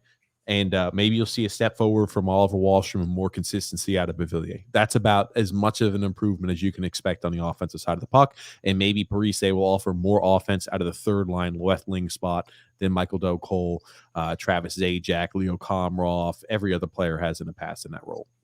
What people seem to forget is when Anders Lee was healthy last year, we weren't setting NHL scoring records, even with him healthy. To me, we didn't make really any improvement to the offense. I'm not a big believer in Zach Parise. So what are you talking about? Maybe another 10 goals as a team? I mean, again, you have a lot of ifs and buts. This guy's got to get better. This guy's got to get better. Well, you know what? How much is Wahlstrom going to get better, honestly, playing on the third line? His minutes are going to be limited because they're going to double shift Pajot and probably Parise, but they're not going to double shift Wahlstrom. Here's okay. A few things you said. What does 10 goals really make a difference? We're a team that never really scores. I mean, we're usually middle of the pack with goals scored. Another 10 goals moves us top of the middle pack. Again, we're a team that plays really good defensive style. So adding an additional 10 goals is a lot more important to us than it would be for a team like Edmonton or a team like Toronto. 10 goals for teams that score a plethora of goals, not so important. But for teams that play a really, really stingy defensive system and don't score as many goals as other teams, 10 additional goals means a lot. But with our lack of team speed on the defensive end, we're probably going to give up 10 more goals. You got to remember. We'll see how Sorokin looks. Maybe he's able to pull more weight than he did last year. Okay. I just think we look old and slow on defense. We'll see tomorrow. John P. said, Grumpy Old Man saw the Eagles in 1980, the Long Run Tour, the Yale Bowl, and a Hell Freezes Over Tour, Meadowlands. I saw them in 1980 on the Long Run Tour at Giant Stadium. We had seats right behind the back of the band. We were up there with Hart and Little River Band. And I think the seats were $20. You know, it was one, like they used to have concerts back in the 80s. 3 groups, they'd start 4 o'clock in the afternoon and go to 11. And the biggest thing was we ran out of gas on the way back home. We had to pick up hitchhikers just to get $5 for gas. And it's not like today, $5 get you a couple of gallons. $5 will get you some gas back then. And I would say, yeah, okay, we'll give you a ride, but we need some gas money, $5. And they came up with it. We drove them a little ways and we got some gas. Well, $5 now these days catches you about maybe a gallon. A gallon and a half. You are. Yeah. Tommy B said, Grumpy Old Man, I agree. Lee will score 30 goals this season. So why all the hate towards him then? Again, see, I'm portraying. You call him average Anders. Yeah, that doesn't mean I hate him. Doesn't mean I hate him. See, everyone here thinks just because you don't think somebody's great, you hate them. Tommy Baffy is part of the cancel culture. I can feel it right now. No. That's the type of guy he is. No, he's not. I know he's not. I just think he's an average player overall. That's all. Alexander's saying I'm being a hypocrite then with some laughing faces. I don't know what about, but maybe. I hope not. Yeah, I agree. He's a hypocrite. Oh, thanks, Grumpy. Oh, about me peeing during the show. Oh, okay. Gotcha. I heard that little tirade, that BS tirade you went on. I'll let it go. ONJ said Anthony Beauvillier will have the first goal for the Islanders tomorrow. You can take that to the bank. Okay. Hey, I wouldn't mind that. He's up there too. I don't think it'll be Barzal though. I don't think it'll be Barzal. Michael T said, Grumpy, we know Barzal's the most entertaining Islander. Who are the next 2 or 3 most entertaining players? Beauvillier. I put John Gabriel Pajot up there, and I know you don't like him, but I put F- up there too. No. Palmieri's not entertaining at all. Not at all. Not even remotely. He's got jump to his game, and I think he helped. No. I was trying to maybe Sorokin. I mean, that's how devoid we are of entertainment value, honestly. Hey, goalie can be a really entertaining factor. Well, he can make some spectacular saves. So I'm going to go with Beauvillier and Sorokin. It's certainly not anybody in their 30s. That much I can tell you. Michael T made a little change. He said Bailey will score the first 3 goals for the Islanders tomorrow. Woo! I shit myself if that happens. A hat trick on opening night. Hey, if you have a hat trick on opening night, if you're Josh Bailey, it'd be very, very tough not to score 20 goals, to have your first 20 goal season. If you score 3 goals on opening night in the next 81 games, you can't muster 17 goals. I will say one thing. Josh Bailey scored the game-winning overtime winner against Carolina opening or whenever it was. Opening night in 2018. Open night in 2018. And I was sitting right there. I'm like, shoot the puck, you useless dog. I mean, the net was wide open, and he scored. I was shocked he shot it, but, good for Josh Bailey. And I cheered, if you can imagine that. I didn't go, hold on, Grumpy. Are you trying to tell me when the Islanders scored and won the game in overtime at PNC Arena in Carolina that you cheered Josh Bailey and the New York Islanders? I went like, this is what I should have done. Ugh. I almost wish we had lost because Josh Bailey scored. No. I cheer when Josh Bailey scores. It just doesn't happen very often. I yell at him. I drop F-bombs on Josh Bailey every single game. Every single game when he does those things that he does that send me over the edge. Yes, I do. But that doesn't mean I don't cheer for him. I remember him being fantastic a couple of games last year. And I remember on this podcast saying, if Josh Bailey played like that with that intensity every single night, you'd never hear me say a negative thing about him, but he doesn't. Scott, there were a couple of games he was fantastic last year. 2 games. You can count them on one hand, right? 2 fingers. I don't even need a whole hand. Scott L. I could JPP call it up. Jason Pierre-Paul. What does he have? 3 fingers or something? Or 4 I think he's got 3. Oh. So 2 with 1 to spare. Oh, look at that. Scott L. said, Grumpy, you can't even start the podcast sometime. You really think you can go to the bathroom before the show starts? He goes to the bathroom just before the show starts, too. Believe me, this guy's got some It's 64 fluid ounces, Grump. That doesn't mean you have to drink the whole thing during a podcast. You're supposed to drink, I think it's a fluid ounce for every single pound of body weight you have. So what do you got to drink? 800 gallons of water a day? I'm drinking at least 200. I'm drinking 250 fluid ounces is what I'm shooting You for. don't have to. Guess what? You could drink during the day. You don't have to drink them all before the podcast. 250 fluid ounces is a hell of a lot of water, Grump. If we're looking at this size of water bottle, what is that? That's at least around 4 of these sizes of water bottle each day. Oh, you know what? Just know what you got to do for the show. Prepare. Don't drink before the show. Grumpy. Coach Tommy B said, Grumpy old man, what Islanders attire will you be wearing tomorrow night? He's wearing his Captain Anders attire. Grump, what type of attire are you wearing? First of all, I don't have an Anders Lee jersey. You can guarantee that. You can book that. I'm probably going to be naked and rubbing honey all over myself when Josh Bailey scores, or peanut butter. Oh, Grump, I'm about to lose. I didn't eat dinner, but I'm about to lose my appetite, lose my food if I'm mad to that. Ooh. Seriously, tomorrow, during the game, we're going to be doing the TJ and the Grumpy Old Man podcast. So I'm going to be DVRing the game so I can watch it a later time, like later that evening. Yep. Because I don't like to miss any of the game. I was about to say, I got to watch the game and post. That's for certain. Jeff F. says, good to be back, gents. This is our year. We shall hoist the cup. I love the positivity, Jeff. Hey, the positivity at the beginning of the year is always. Everybody's going to be a champion at the beginning of the year. Yeah, I tell you, I think our championship hopes will last through the playoffs, and maybe, we're going to have a good playoff run too, Grumpy. Hopefully, fingers crossed. We'll see how the team does. Hey, let's just take it one step at a time, right? Let's make the playoffs. Yep. That's number one. Make the playoffs. We will. Number one goal. Have a good road trip. Win 7 games. On a 13-game road trip. Yeah, like Tommy Baffy alluded to. That's what I figure would be a successful trip also, 7-5-1. Grumpy's alter ego, I think he just changed his name, said if they put Bailey on the third line, they would say we'll have the best third line in hockey. That's a TJ thing.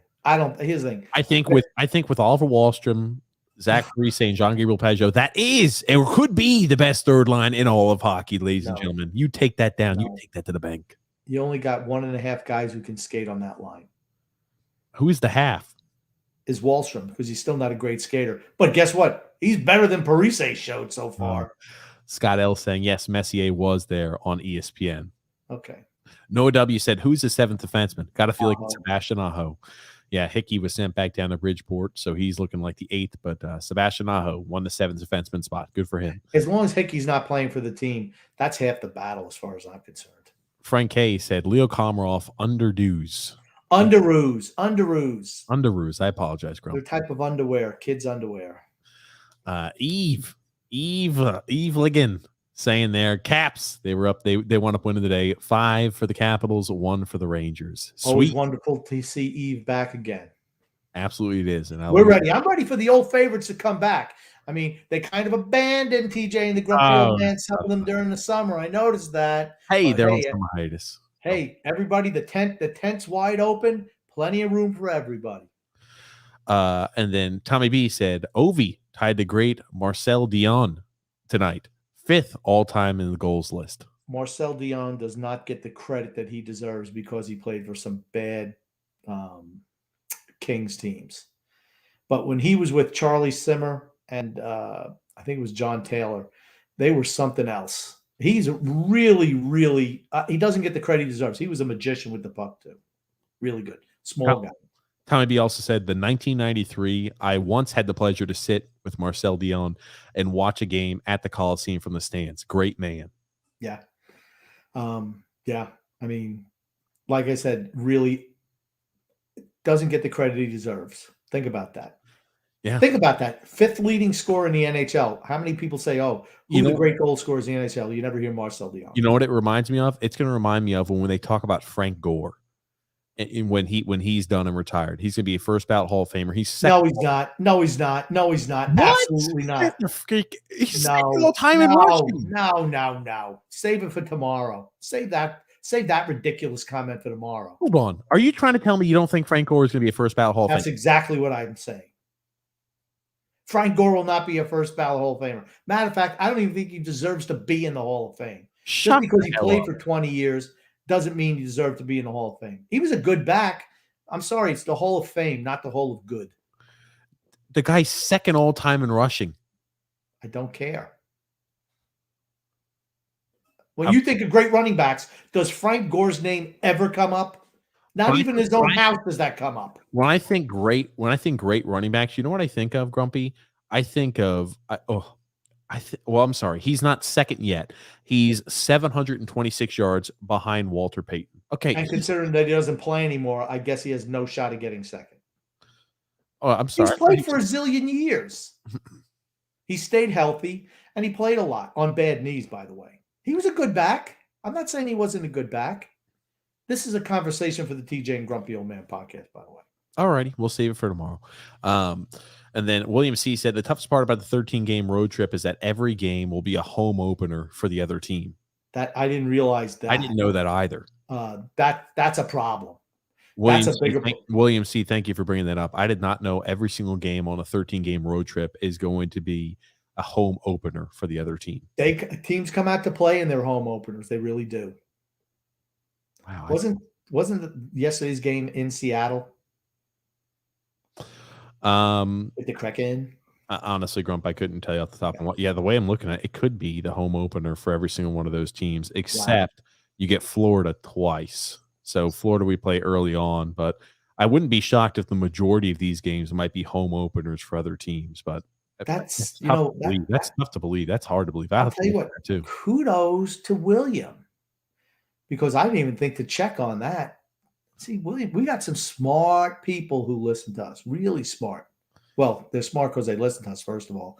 But the fact that, hey, they're willing to go the extra mile, look up some of these things, let us know. They all want to be like Phil Spax. I don't think it's every game, but I think a lot of these games are playing maybe they're home openers there for other teams. I don't think it's every game because I was looking I know Tampa Bay won't be their first home game, won't be the home opener. It'll be a home opener for a lot of games, but I don't think it's all 13. We'll have to look at the numbers, but it's interesting. I'll have to look into that too, William. Thanks for bringing up that point. Alexander said, guys, I do agree it's cup or bust, but I feel this season is much harder than it was the previous with an 82-game season. The older players, but the key is goaltending and defense. Those are not on point. If those are not on point this season, then I don't see us going anywhere. What is your keys? What are your keys going to be? For me, the keys are keeping everyone healthy. As an older team, It's the style we play. Everything's a grind. It wears players down. And I'm 100% in agreement with Alexander. The fact that we got the benefit of the doubt the first year when we went on the hiatus, we were getting ready to not even make the playoffs. People, they want to just kind of conveniently forget that. We were not going to make the playoffs that year. And then all this would have been a moot point on how we've been to 2 straight semifinals, right? Because we wouldn't even have made the playoffs. Last year, 54 games. What does that mean? And we have not really had injuries for the most part the last 2 years. Anders Lee, Adam Pelech, right? But we haven't had a rash of injuries. And maybe it's because the guys know how to take care of themselves, or they skate so slow that they don't pull anything. Or the physio team does a fantastic job too. We've talked about that, right? Hats off to the physio team. Yes. Michael but T. It didn't work for my joke. So Michael T. said, why did Tarasenko stay put if he's such a great player? Because St. Louis didn't want to trade him unless somebody took all the salary. I don't think anybody was willing to take that risk with the situation they're in. So it'll be interesting to see how he plays. Here's the thing. As I've told you, it might be a moot point to where we're eating a crow and saying, you know what? The Islanders did a fantastic job not taking Tarasenko because he's injured, didn't produce, whatever it may be. May also be on the other foot. I mean, the shoe may also be on the other foot. So Andrew L. just said, yep, AO scored again. Ovechkin scored again there. That's for certain. Christopher C. said, TJ, the Pokemon you referred Grumpy to is Gibble. It's called Gibble with 2 B's. Oh, I apologize. You look like a badass. That's all I know. I like it. There it is, Grumpy. There it is. Alexander said 22 points for Zach Parise would be a major disappointment. I mean, here's the thing. Okay, it could be more than that because he's going to get power play time. We're going to feed him power play time, and let's make sure we don't let Oliver Wahlstrom get it. I think 30, 35 points is kind of where I expect him. Okay. I mean, it's possible he gets up to 30. Michael T. saying F Ovechkin. Oh. See, I never say that. I mean, he's just really good. I appreciate talent. I really do. I don't root for him, but I appreciate the talent he has. Matt I saying, yep, Ovechkin's age is like fine wine. Not like most hockey players. They age like vinegar. Now, I'll be honest with you. When Washington won the cup, I was rooting for them over Vegas. I wanted to see him win a cup. I've always told you I think AO is a little chippy. He could be a little chippy. Yeah. He could play in any era. He's a guy who could have played in the 50s. You see a lot of the players today never could have hacked it in the olden days. Never. The game's changed. Rusty Spooner saying, hi, TJ. Hi, Grumpy Old Man. We're going to smack up Carolina. Let's go, Islanders. I hope so, but it wouldn't surprise me if we lose to them. They kind of have the Indian sign on us. Welcome back, Rusty. And then Coach Tommy B said, Ratu has a military commitment. That's why he's going back to Finland. Makes sense. Michael T said, seeing Chara in the crease, policing, I'm sorry, for our goalies when they freeze the puck gives me the warm and fuzzies. True. We haven't had that presence for a long time. And Rusty Spooner said, we'll be better than last year. It's happening. Deal with it. Let's go Islanders. Deal with it, Grumpy. Let's go Islanders. Again, you see, I don't know why you feel like you have to say this to me, like somehow, would I'd be ecstatic if the Islanders won. Who wouldn't be? As an Islander fan, probably Ranger fans wouldn't, but I would. Michael T said, hey, Grumpy, what if Bailey scores the overtime cup winning goals for the Islanders this year? Man, I'll tell you what. Could you imagine to win the cup, he scores the overtime winner, Grump? What would you do? Would you have to take everything back and say, Josh Bailey, I'm not worthy? No. Oh, come on, Grump. I need the stakes. If the stakes going to be, I'm throwing a ridiculous scenario out here. If he scores an overtime winner to win us the cup, you're not going to take everything back on Josh Bailey to give us our first cup in like freaking 40 years? Here's what I predict. I predict that people would throw it up in my face every single podcast till the end of time. That would be my prediction. Michael T said TNT is a good AC/DC Bon Scott era. So, yeah, without a doubt. I mean, Bon Scott was good. I think he died of something with alcohol, drank himself to death. I don't know what it was. Young, died at like 30. Coach Tommy B said, unlike you, I've watched plenty of Aho, and he gets punked in the corners and in front of the net at the AHL level. Sounds like Thomas Hickey. Aho throws the body around more than you'd expect for a guy his size. But here's the thing.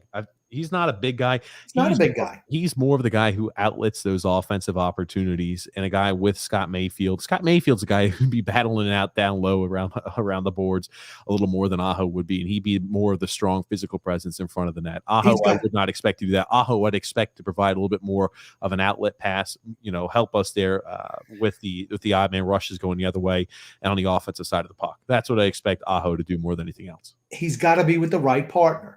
He has to be with the right defensive partner. That's a key. That's a key for his success. Paulo C said, the thing I hate about Bailey is that he's much too soft, and I despise soft players. Hey, we've often had the Josh Bailey ice cream song. It's a little soft serve. Carvel, soft serve ice cream, Mr. Softy. Matter of fact, that should be his nickname, Mr. Softy. It's like M&M's. Well, no, I don't want to go there. He's just soft. Coach Tommy B said, Aho is a Gustafson light. It's the best way to describe him. I'm just glad Gustafson isn't on this team. I don't see the issue with having him. He's a seventh defenseman. Let's be honest. After I heard the comments made today by Lou, they expect – remember, everybody was talking, Chara's going to need a lot of rest. Green's going to need a lot of rest. We can run a little bit of a three-man system. There is no freaking way in hell that's happening. After listening to statements like that, they expect Chara and Green to be playing 70-plus games a year. So maybe we're talking about 20 games for a guy like Sebastian Aho or for a seventh defenseman. And at the trade deadline, we're going to be adding another left-handed defenseman. Take that one to Vegas. So really you're looking at this year, maybe Aho's looking at 10 games, if that. And once we get another left-handed defenseman at the trade deadline, they might take over for a struggling Green or Chara if they are at that time period. Okay. Here's my whole thing. Has anyone watched how Barry Trotz has coached this team and run this team in the last 3 years? Once you're a starter for life. It doesn't matter. We never run a rotation. We never give somebody a day off unless he's a young guy. Then we can bench them, certainly. But a veteran, never get a day of rest. They're going to be out there every single day.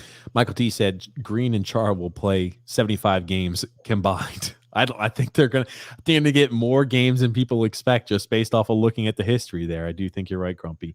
Fairbairn also said, let's discuss who's going to wear the A this season. Bailey and Clutterbuck again. I think other players deserve the A over these two, especially Clutter. He's been deadbeat lately. Matt Barzal should, first of all, he should have the C. Best player should have the C. But if he doesn't have the C, he should have an A. Why not give it to Chara, honestly? Or Pellick, somebody like that. I mean, I don't know who the leaders are in the room, but you know that Chara is most definitely a leader. He's been a captain before. So I would have no problem giving him an A, honestly, especially if he's going to play that many games. Andy Green is another guy who's been a captain before. We have a lot of those type players. It'll probably I don't be think the A or the C means anything to this locker room because it has such strong leadership. The A and the C doesn't mean anything. It's literally just a letter on a jersey for them. I mean, Josh Bailey, do you think he's any type of leader compared to Zdeno Chara at all? I don't. I don't even think he could lead a group to the toilet. Oh, stop. Coach Tommy B said last year of Malkin in Pittsburgh, probably not Crosby, though. Jerban also said, okay, never mind. We already answered that. Matt I said, all I had to see is Komarov on that breakaway against Vasilevsky last year. Yikes. Yeah, well, he's Leo Komarov. Jared Ben also said, so who is the seventh defenseman, Aho or Salo? It's going to be Aho. He also said, laughing my ass off. Grumpy, you swore up and down Gustafson was going to be our seventh defenseman, and he is gone. Yep. I wasn't happy about it, but I thought he was going to be the guy. True. Oh, goodness. Jared Ben said, Grumpy's real spirit Pokemon is Nose Pass. I'll pull that up and I'll show it here. Brian P. said 21st, 22nd, and 22nd are the last 3 years in goals for an extremely consistently bottom third in scoring. True. I don't know where you're pumping us up that we're like in the top of the scoring all of a sudden. I said we're usually about middle of the pack. No, we're not. Obviously, we're not. We're the bottom third of the league. Oh, goodness. All right. It's grumpy. So wrong again. Okay. We don't Grumpy. score a lot. We don't score a lot. The team's success is not predicated on scoring goals. That's the Pokemon you are, Grumpy, I guess. Is what Oh, he's saying. geez. No, I don't like that one. I like the other one way better. Looks like Mr. Potato Head from Toy Story, the one in the middle there with the mustache. Oh, goodness gracious. I don't like that one.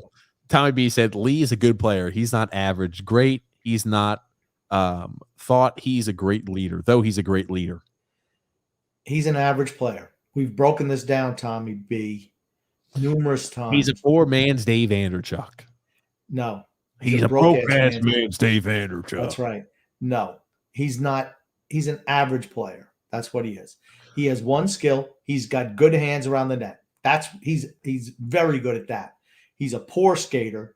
He's a below average defender. But he's a guy who can put the puck in the net. He's an average player overall. BK said, Grumpy, Zach Parise is going to score the first goal. That'd be stunning. That means we could probably get shut out our first 2 or 3 games. Paulo C said, how are we better offensively if we lost Epperle's goals? People will say, hey, we brought back we gotten rid of Leo Komarov off the first line. Now we have Anders Lee. We've replaced Jordan Eberle. That's usually what we hear from, I don't expect Palmieri to be the total zero that he was for us last year. I do expect him to put some goals in the net. Fair enough, Grumpy. Ooh, Colorado Avalanche are up 3-0 over the Chicago Blackhawks in the first period. No surprise there. They're the best team in the West. Yeah, they're definitely going to be a force to be reckoned with. That is for certain. And the Anaheim Ducks are up 2-0 over the Winnipeg Jets at the moment. Wow. Alexander said, I think Beauvillier will have 60 to 70 points this season. I think that's a big leap of faith right there. Very big leap. I will go more of I don't know. I think maybe 50 points. I mean, like if Anthony Beauvillier scores 50 points, I'll be excited. Yeah. I don't see 60 or 70. Look at who his 2 line mates are. I mean, it'd be a Herculean effort to get that many points with those 2, dragging those 2 weights around his ankles. Croc and Bailey. Mason McTavish also scored there for the Anaheim Ducks in his rookie debut. Manny Mass said, fellas, where do you live? How long have you been away from New York? And how did you maintain being an Islanders fan all along? I have been away from New York since 1988. But, in the wonderful age of the internet and NHL Center Ice, you are able to keep up with the Islanders. And they've always been my team. Always. I mean, even before they were formed, my dad he liked the Rangers. But I remember he became an Islander fan right away because the Rangers, as he called them, were pussycats. And the Islanders showed some guts and some toughness. So we became Islander fans, and I was very young at the time. So, we've got breaking news, ladies and gentlemen, Islander fans. Breaking news: Ryan Pulock has signed an 8-year extension with the New York Islanders. Grumpy old man, this is a freaking fantastic deal for the Islanders. I want to go out there and say it. Islanders re-signed Ryan Pulock, 8-year extension, just under $50 million total. Looking at about $6.25 million. Holy crap, ladies and gentlemen. That is a freaking excellent deal for the Islanders. Here we go.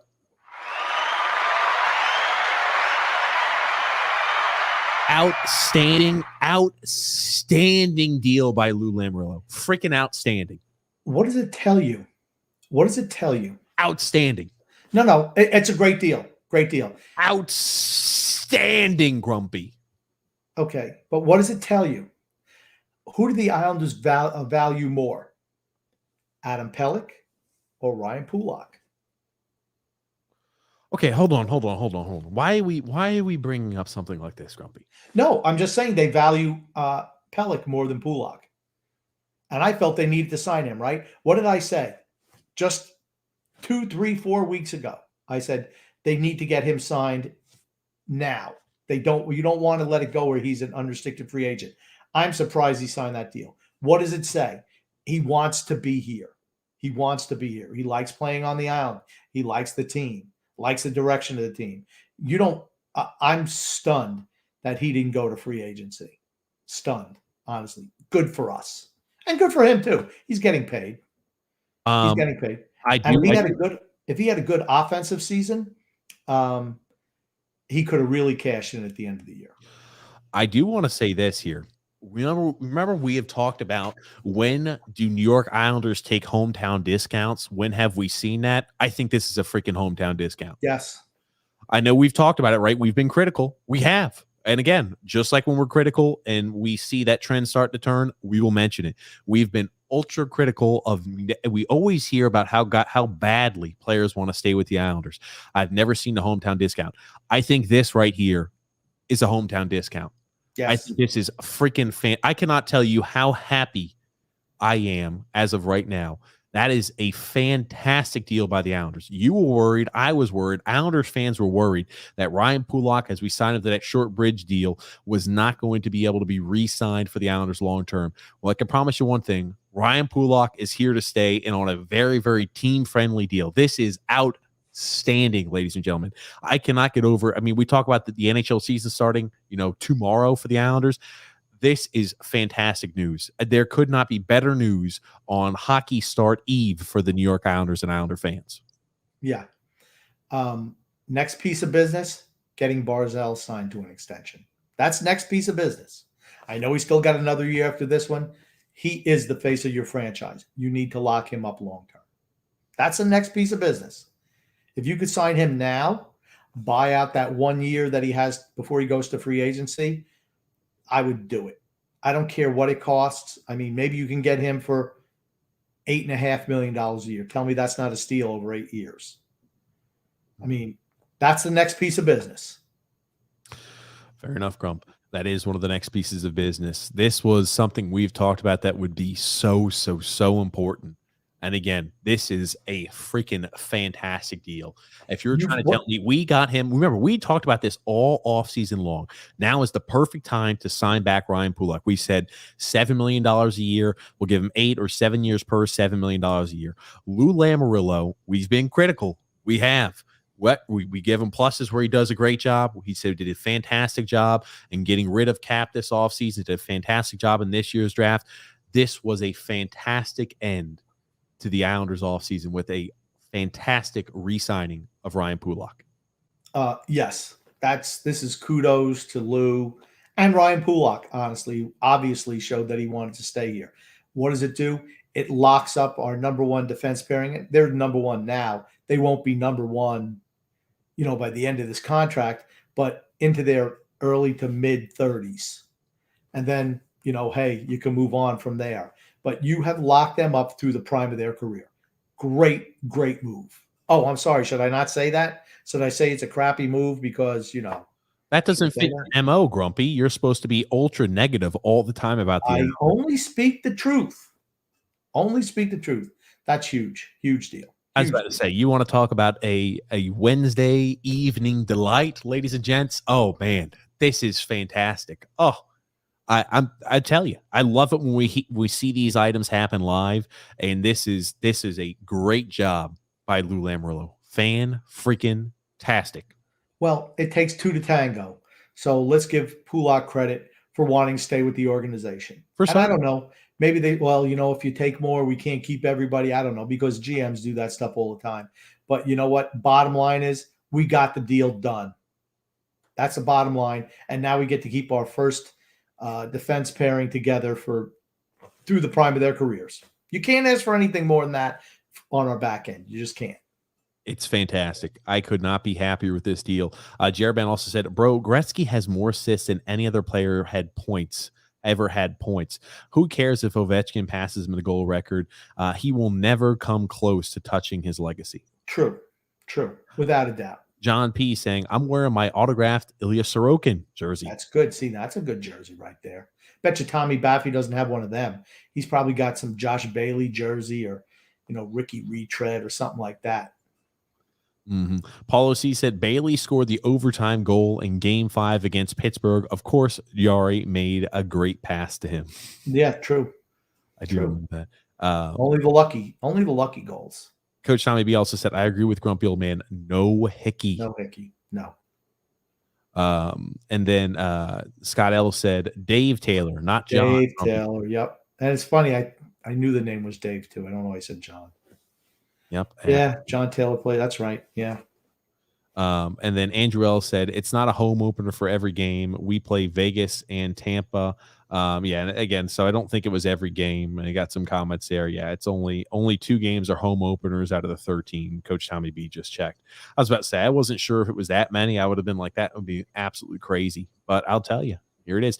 Oh, Fleury gets a lamp lit up by the Avalanche. 3-0, 11 minutes in the first. Colorado's really good. Jesus. Colorado's really good. That I think I don't remember exactly what they did in the offseason. I know they got Kemper, who I think is a better goalie than Grubauer. But I think they still need they're a first line team, really.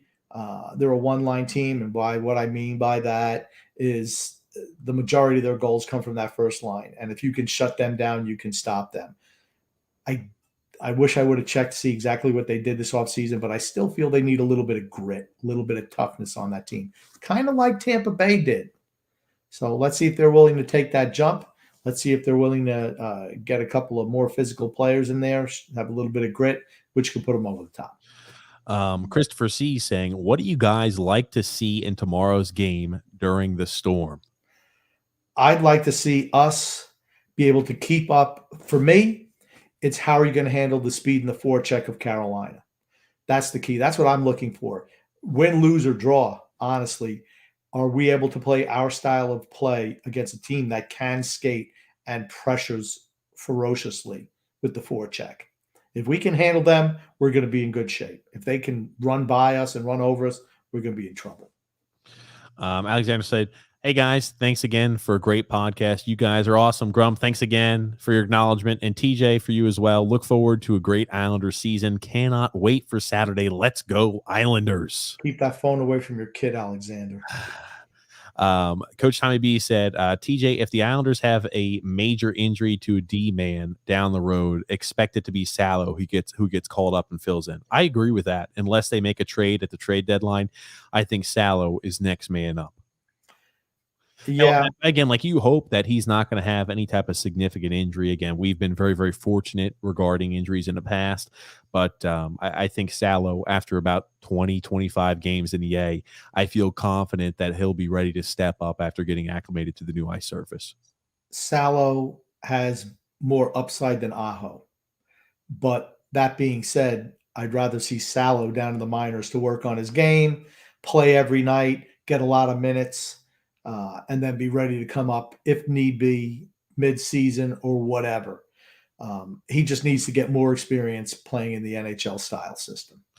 Yeah, I'll tell you, Grumpy, this is I agree with you too. And I'm looking through here. Yeah, what a steal for Ryan Pulock. I agree. This is an excellent deal. I cannot be more elated with this. I mean, you talked about it. This is cheaper than we originally had said, right? Ryan Pulock, we always talked about how guys who score and put up points as defensemen always get paid more. You look at some of the contracts that these defensemen have signed this offseason. Ryan Pulock, we've all said, had an off year last year. We expect a bounce back year from Ryan Pulock. We got him. Perfect time to sign him. And it's funny, right? You think about, what type of negotiation technique maybe Lou said, hey, let's get this done before the season starts. So it's one less thing you have to worry about. Okay. And hey, okay, first of all, this deal didn't happen overnight. They've been working on this for a long time, right? So for me, it's just what I've said, right? Like I said, what did I say this offseason? We got to get Pulock signed. Got to get him signed. Don't let it go into the season, right? Lou listened to me. Finally listened. Oh, is that what it is? Hey, give Lou credit where credit's due. I know you have, but hey, Lou Lamoriello, fantastic job. I'm sure he listens to this podcast. He knows I speak the truth. He knows I do. Yeah. So, I mean, hey, he took some advice from the grumpy old man. All of a sudden, he looks like a hero. Eve Leggin saying, Grumpy, are you going to grace us with your presence at UBS this year? Doubtful. That means I'd have to travel up there, and they got so many restrictions. Like, no. I don't know. Do they make you wear masks? I don't like that. Matt I saying, wow, he pulled a robbery again. That was a great deal. Brian B saying, late to the show. Hope all is well, everyone. I'll tell you, everything is fantastic and peachy now. TJ's ecstatic. Hey, Lou. Oh, come on. All right. He already said it once. How many times he got to say the same thing? Why don't you two both pleasure yourself in your little bathrooms because Lou made a good deal? Because it sounds like you're ready to take another bathroom break, TJ. Oh, man, Grumpy. What can I say, man? I'm pumped. It's a good deal. It's a good deal. Absolutely. Deal. Fantastic deal. Yes. Fantastic deal. I don't want to see another comment from Tommy Baffy tonight on how Lou Lamoriello. Tommy B, I want to see about 10 or 12 more fantastic job Lou Lamoriello comments. That will make the grumpy old man and myself very happy. Brett W said, yes, Pulock, that's awesome. And wow, Pulock is here to stay. Yeah. Now I can keep my Pulock jersey for another 8 years. And Michael T said, give Pulock the A on his sweater. Maybe. I don't know if he's a leader. I don't know if he's a leader type. Tommy B saying, in Pulock and Pelech, we trust. That is for certain. And then Pulock is my favorite Islander, actually, grumpy old man. Oh, my God. Look at him. Everybody knows I wear my Pulock jersey more than any other jersey. He probably wears a Lou Lamoriello. You know what? Is he going to go out as Lou Lamoriello for Halloween, Tommy Baffy? Alexander, I'll leave you this, Grumpy. I've got to go ahead and run again, Grumpy. I've drank way. Are you kidding me? I'll leave you here with this. Great year by the Islanders. Love it. Absolutely love it. Lou is outstanding. Michael T said that Pulock contract will allow us to go after unrestricted free agents in the future. Awesome, awesome, awesome. And D-Cut saying, sup, boys? Great news. D-Cut. I'll be back, Grump. All right. Okay. I just have a question about, it's going to enable us to go after free agents. Is it something we've really done? I mean, we tried 1 year with Panarin. We tried to sign Tavares back. But are we ever really in on big free agents? No, not really. We have a lot of cap issues. That's what happens when you sign everyone to long-term deals, right? Now, I'm all for the defenseman. Why? What is he, 26 years old, maybe 27? You've signed him through his prime years. You didn't sign him to that contract when he was 30 years old, Anders Lee. So you're getting garbage at the end. That's what's so good about this deal. I have no problem signing younger players to long-term deals. It's signing the vets. And that's what hamstrings us going after free agents going forward. Not the Pulock deals, which is a very manageable deal, particularly for a top pair defenseman, just like it was for Pelech. Okay? But it's the signing the Lees, the Baileys, the Palmieris, the Cizicases, all these guys in their 30s to long-term deals. That's what gets you in trouble. I know I've said it 100 times before, and TJ hates when I do it, but it's still imperative. I step away for 1 minute. And here you are, grumpy old man, still talking about, oh, we made a few bad signings with players. Again, we have done that, but let's talk about the right now. Let's talk about that fantastic news. I was trying to address the last comment, which was this enables us to go after unrestricted free agents. I know you had to find a way to try to put a negative spin on awesome news. Grumpy, you find a pretty good. Is it any wonder that people think that I'm Mr. Negativity? You just come out and say it. You're fake news, my friend. Oh, on the fake news. Josh M saying, just joined the stream, so maybe repeating what's been said, but our top pair now costs one Erik Karlsson. I don't think Karlsson makes that much, does he? Karlsson makes like $11 million.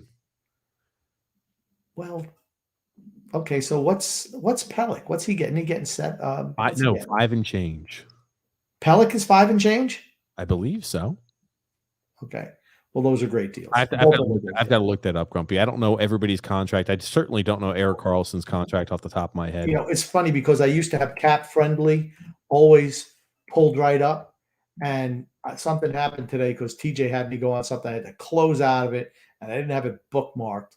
Now Adam Pelech is $5.75 million per, and Ryan Pulock is 6.25. So you're looking at $11 million for those two, or you're looking at roughly $12 million for those two individual. Erik Karlsson is $11.5 million. So your top pairing defensemen, Adam Pelech and Ryan Pulock, are taking up $12 million. Excellent, outstanding defensemen, $12 million total per year AAV, and Erik Karlsson, you're right, is at $11.5 million. Yeah, a deal like that, you have certainty now in your back pair. I think Dobson is due for a restricted free agent deal this year. But I mean, we don't have any big free agents next year, do we? I was about to say, we're not going to. I mean, you look at it, I'm not too worried about our cap situation going forward for next year. As Ryan Pulock was the big piece. Hey, how we're going to fit Ryan Pulock back? How we're going to sign him back? Well, they've done that, Grumpy. We don't have a big guy to go after to re-sign this coming off season. Not one. Everybody else is imminently replaceable, honestly. I was about to say, you're looking at the guys who are replaceable. Cal Clutterbuck is replaceable. Leo Komarov is replaceable. Ross Johnson replaceable. Zach Parise. Kiefer Bellis will be a restricted free agent, but Ryan Pulock is signed back. And even defensively, Char and Green. I mean, let's see what we can do. Let's see what we can do. Yeah, I'm guardedly optimistic. Gosh. I'm just talking about the offseason. We got a long way to go to the offseason. Long way. Jim P saying, "I'll lose the best. Does the man ever sleep?" I think he sleeps most of the time. He's like a cat. He's only up for 5 hours a day. Hey, man, if the cat is going to do things like we saw tonight, freaking awesome. Fantastic. It was a great year. And Coach Tommy B said, deep down, the grumpy old man loves me. It's true. It's true. I don't hate Tommy Baffy. I know that's what TJ probably. Guess what? The grumpy old man wants Tommy Baffy dead. He'd have a parade when he dies. Not true. Not true. Those are only the eyes. I know Tommy Baffy. Those are only the eyes on Isles fans who say stuff like that, Grumpy. Nobody else thinks you want him dead. Yeah, that's not true. John Smith saying, who goes down when Martin returns? Leo Komarov or Ross Johnson? I got to think it's Leo Komarov, right? Yeah, it's got to be Komarov. You can bury half of his salary in the minors. D-Cut saying, shout out to Isles Misery Rated R, the Grump Group. Grump loves and TJ can't tolerate. See, D-Cut, these evil Isles Misery Rated R group. I already gave you a shout out much earlier today, D-Cut. We've been missing you. And TJ said we are having a call-in show after the game on Saturday, and I know you will be the first call, guaranteed. John P said sign Barzal next, 7 years, $9 million per. That's the key, is getting him signed. 7, 8 years, whatever you got to do, get him signed. Give him something fair. $8.5 million a year, I think, would be a steal, honestly, for him. He's fantastic. That's the next piece. That's the next domino. Oh my goodness! You think I'm happy about this Pulock signing? Sign Barzal to an extension. Look at this. You want to hear that? Phil's Facts. Phil's Facts just tweeted at us. Phil's Facts, your favorite Grumpy, just tweeted at us. He said, would be really happy if Lou could drop a 7-year Pulock extension before puck drop Thursday night to give the boys some extra juice. He said, I called out and he listened. Look at Phil taking credit for it when everyone knows it was me. I've been talking about it all off season, Phil. Oh, you and your little facts. Phil and his little facts. It's fantastic, man. I'll tell you this. Phil's got like 8 kids, doesn't he? Sal P said, I've always liked Pulock. He's had some moments. Now he's here for the next 8 years and doesn't have to worry about money. I'd like to see him take his offensive game up another level. Here's my thing. If he can improve his game offensively, which I think he will. I mean, he was pretty abysmal last year offensively. He's going to be the second power play guy at the point. I still don't think it's a great spot for him. He will shoot more than Letty ever did. You're going to, and if let's say he puts up 10, 12 goals, then you're going to say this deal was really a steal. I don't think he's a great offensive player, but if he can ever learn to put the puck on the net, that would take his offensive game to another level. It really would. Hodza says Pulock is a fellow Manitoban. Yeah, nice. Those guys in Western Canada, man, they're tough. William C saying here, Pulock signing is great and all, but I would have preferred spending some more of the cap on getting a sniper, which we desperately need. Well, it has no effect on this year's salary cap. None. He had to be re-signed. He was going to be unrestricted free agent come June. So it had to happen. I'm glad they did it now. I've been calling for it for, I want to say at least, it was forever. How long has it been, TJ? Long time.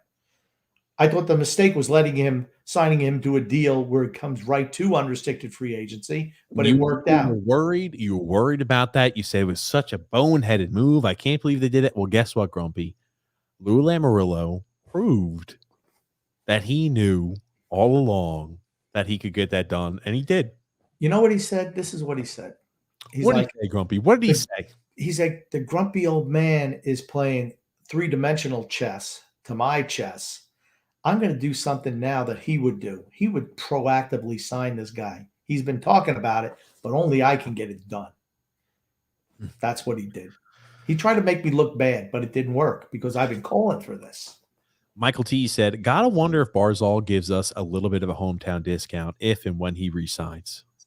I'm going to tell you what. Barry can't bench him anymore. Don't bench him, Barry. Don't do it. Don't do it. Don't piss him off. Well, fair enough, Grumpy old man. Matt I says Islanders lose $9 million off the cap with Leo Komarov, Cal Clutterbuck, and Thomas Hickey next year. And you're only adding 1.25. So in essence, I mean, and they're not the only guy. You're only adding 1.25 additionally off of what Ryan Pulock's contract is. So you do still have cap space going into next year to make a splash in free agency if you need to, or even to make a trade to where you can obtain, more of a cap hit. Yeah. I mean, just backload, for me, let the younger guys play next year, go after a big, to me, this opens up a deal for Tarasenko. I'm all in for Tarasenko. Get rid of that useless dog Bailey. Bring in Tarasenko. Let's go for the cup this year. D-Cut saying TJ has a bladder of an 80-year-old man with prostate problems. Oh, goodness. Tommy B saying, I enjoy the back and forth with Grumpy Old Man. All my respect. And you should have respect for me, Tommy. I love how Grumpy turns it like that. Lucas G said, hello from Brazil, guys. This is an amazing deal. Let's go, Islanders. I love Casemiro. There it is. Pele. You're just going to lay him off there. I like Neymar. Hey, I remember seeing Pele play for the Cosmos in the Wayback Machine. Even at his age, 34, when he came over, he was still really, really good. And I love Casemiro. I'm a Real Madrid guy. Gotta love Casemiro. Michael T said, in Lou we trust. Oh, see, I can always tell who they are. The guys who come on here pretend like they like the grumpy old man. Michael doesn't even do that, honestly. So I expect this from him. I expected a pro. Hold on, Grumpy. What do you mean? This is a great deal by Lou Lamoriello. What consistency? That's what I want from you. Consistency, Grump. Okay. I'm not saying it wasn't a good deal. We all know it. Okay, it was a very good deal. Let's not give Lou too much credit. Because what do you mean? Pulak had to say, hold on. Is this you trying to spin some bullshit in order to make it still seem like, we got to stay guarded, guys, even though this is a great deal? What? How are you going to spin this negatively, Grump? I'm interested. Go ahead and tell me. Okay. I'm just saying that Pulak made this deal happen. That's what happened. Lamoriello made this deal happen. No, he didn't have to sign with us. Two to tango. He could have waited until the end of the year and really cashed in. But he said, you know what, Lou? You know what? I spoke with the grumpy old man. He's worried about your health. He feel like prolonged contract negotiation for a guy such as myself could be the end of you. And I kind of like you, so I'm going to sign that deal early now. I'm going to give you a little break. Oh, so what it was is Ryan Pulock listens to the podcast and said, damn, this guy, the grumpy old man, has really been he's really been raining on your parade, Lou Lamoriello, and I'm going to give you a cheap win before the season starts. I'm going to do you a favor just to go ahead and spite the grumpy old man. Is that what it was, Grumpy? You worded it much better than I ever could. Thank you. Oh, looky there. D-Cut said, for sure, in my leadoff spot. Eve Legan also says, Jillian Fisher on Twitter says, Islanders win the President's Trophy. No. That's bold. No. Sorry, Eve. Love you, baby. It's Jillian. What does she know? Nothing. Jim P said, next, sign Simon Holmstrom for 8 years. Ugh. Yeah, we need guys who can pick up the laundry. I don't know. 8 years might be too long. Tommy B says next summer Barzal will get 8 years, $9 million. An early look at the garbage. Now, if that happens, that's a steal for Matt Barzal. That's a steal for him. An absolute steal for him. Hold on. I'm confused. If Matt Barzal next summer, 8 years at $9 million per, that's a steal for Matt for us with Matt Barzal. Okay, you kept saying that's a steal for Matt Barzal. You meant that's a steal for the Islanders. Gotcha. Yeah, well, because here's the thing. Barzal, he is the Islanders right now. He is the offense. He is fantastic. And his overall game, his total complete game has vastly improved in the last 2 years. Vastly improved. Oh, it's fantastic. That would be fantastic for us. Then we're kind of set. I mean, really. Coach Tommy B said, pump the show with oxygen like Vegas. And then Michael T saying, Grump, stop being the walking eagle. The walking eagle. What will the cap be next year? John P said, I think it increases by 1 million. So it will go from 82, I think it's at right now, to 83. This is when it'll get the $1 million increases next season. We'll have money. What I don't want to see is Lou go out and sign a bunch of 34, 35-year-olds to fill in for the 35, 40, 35-year-olds that we have on the team now. That's what I don't want to see. I want to see him go after somebody big. I think it goes from the 81.5 to 82.5, but I can't remember exactly how it's structured. Yeah, it's a $1 million increase. Mm-hmm. Yeah, I'll tell you. Yeah, Nick D. D-Cut said, Phil started a podcast perfect for insomnia. I agree. Oh, looky there. It's like putting on that music at the end of the night. Wind sounds or rain sounds or whatever it is, make you go to sleep. Nicky also said, no way we win the President's Trophy. True. Absolutely grumpy. Well, Andrew L. said, Tarasenko at the trade deadline with a question mark. The whole thing is going to cost more than. If he does anything in the regular season, he might be out of our price range. I think we will be more focused on a left-handed defenseman this year at the trade deadline. I really do. I think they're going to look at it and they'll say, hey, with Char and Green, we expect, the amount of time we can expect them to play drops off towards the tail end of the season. I think that's what we're going to be hot on. Probably finding a top 4 left-handed defenseman this year at the trade deadline. We'll see. We'll see. I'm just ready for the season to start. I am just fully ready to see them. Well, you don't have to wait much longer, Grumpy. Less than 24 hours. Michael T. also said, who really cares about the President's Trophy?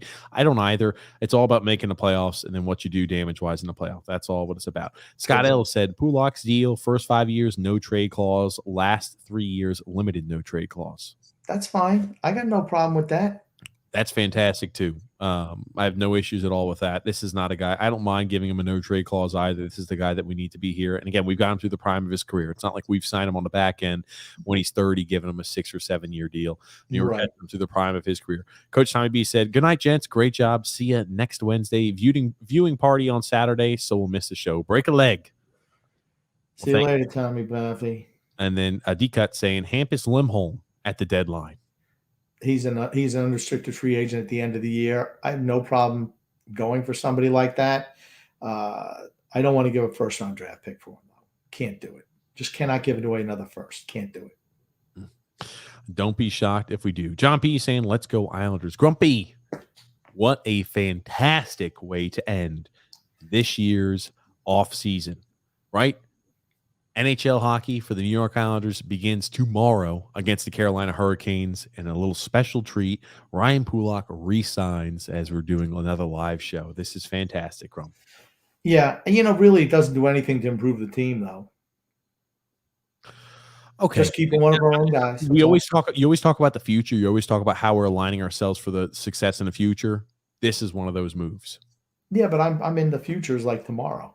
Oh, for our season. I swear to God. I swear, Grumpy, you're going to make me strangle you, Grumpy. Andrew L. said, I also like Kyle Connors over Nikolai Ehlers. Yeah. Yeah.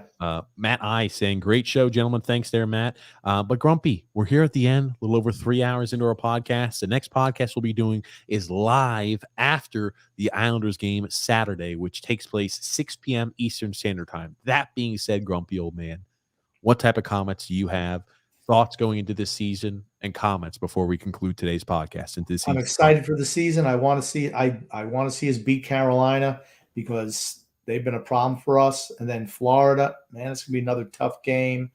I feel we can win both games if we play sound defensive structurally, because those two teams can play some offense, but I think we can get to them on a counterattack. But I also want to say love and laughter to everyone who listens, and even those who don't, from TJ and the Grumpy Old Man. Well, thank you, Grumpy Old Man, for being a part of this podcast. And thank you, everybody who listens and comments on the podcast. Grumpy Old Man and I love the interaction we have here, talking Islanders hockey with a great community, a great group of people like you listeners here, you fellow listeners. So thank you so much. And again, remember, the best way to make sure you don't miss out on any of the action is by subscribing on YouTube, following there on Twitter, and liking on Facebook. Also, make sure you check out our general sports podcast where we shoot the shit and talk about sports and have a great time talking sometimes controversial issues, sometimes just having a good old time talking about what's happening in the world of sports. That's NFL called TJ. Conspiracy tomorrow. Oh, NFL Hypocrisy tomorrow. Oh, goodness. I can only imagine what that is. We'll be talking on the TJ and the Grumpy Old Man show starting Thursdays, 9 p.m. Eastern Standard Time, as well as Sundays, 8 p.m. Eastern Standard Time. That is also going to be coming on the podcast platform. So if you listen to your podcast on Apple, Spotify, anywhere like that, you'll also be able to see and listen to TJ and the Grumpy Old Man. You asked, and we're delivering here. So it won't be just a video platform. That being said, thank you again, Grumpy Old Man, and thank you again, everybody listening. We'll see you Saturday evening after the Islanders game against the Florida Panthers. Thank you again, Grumpy Old Man. My pleasure.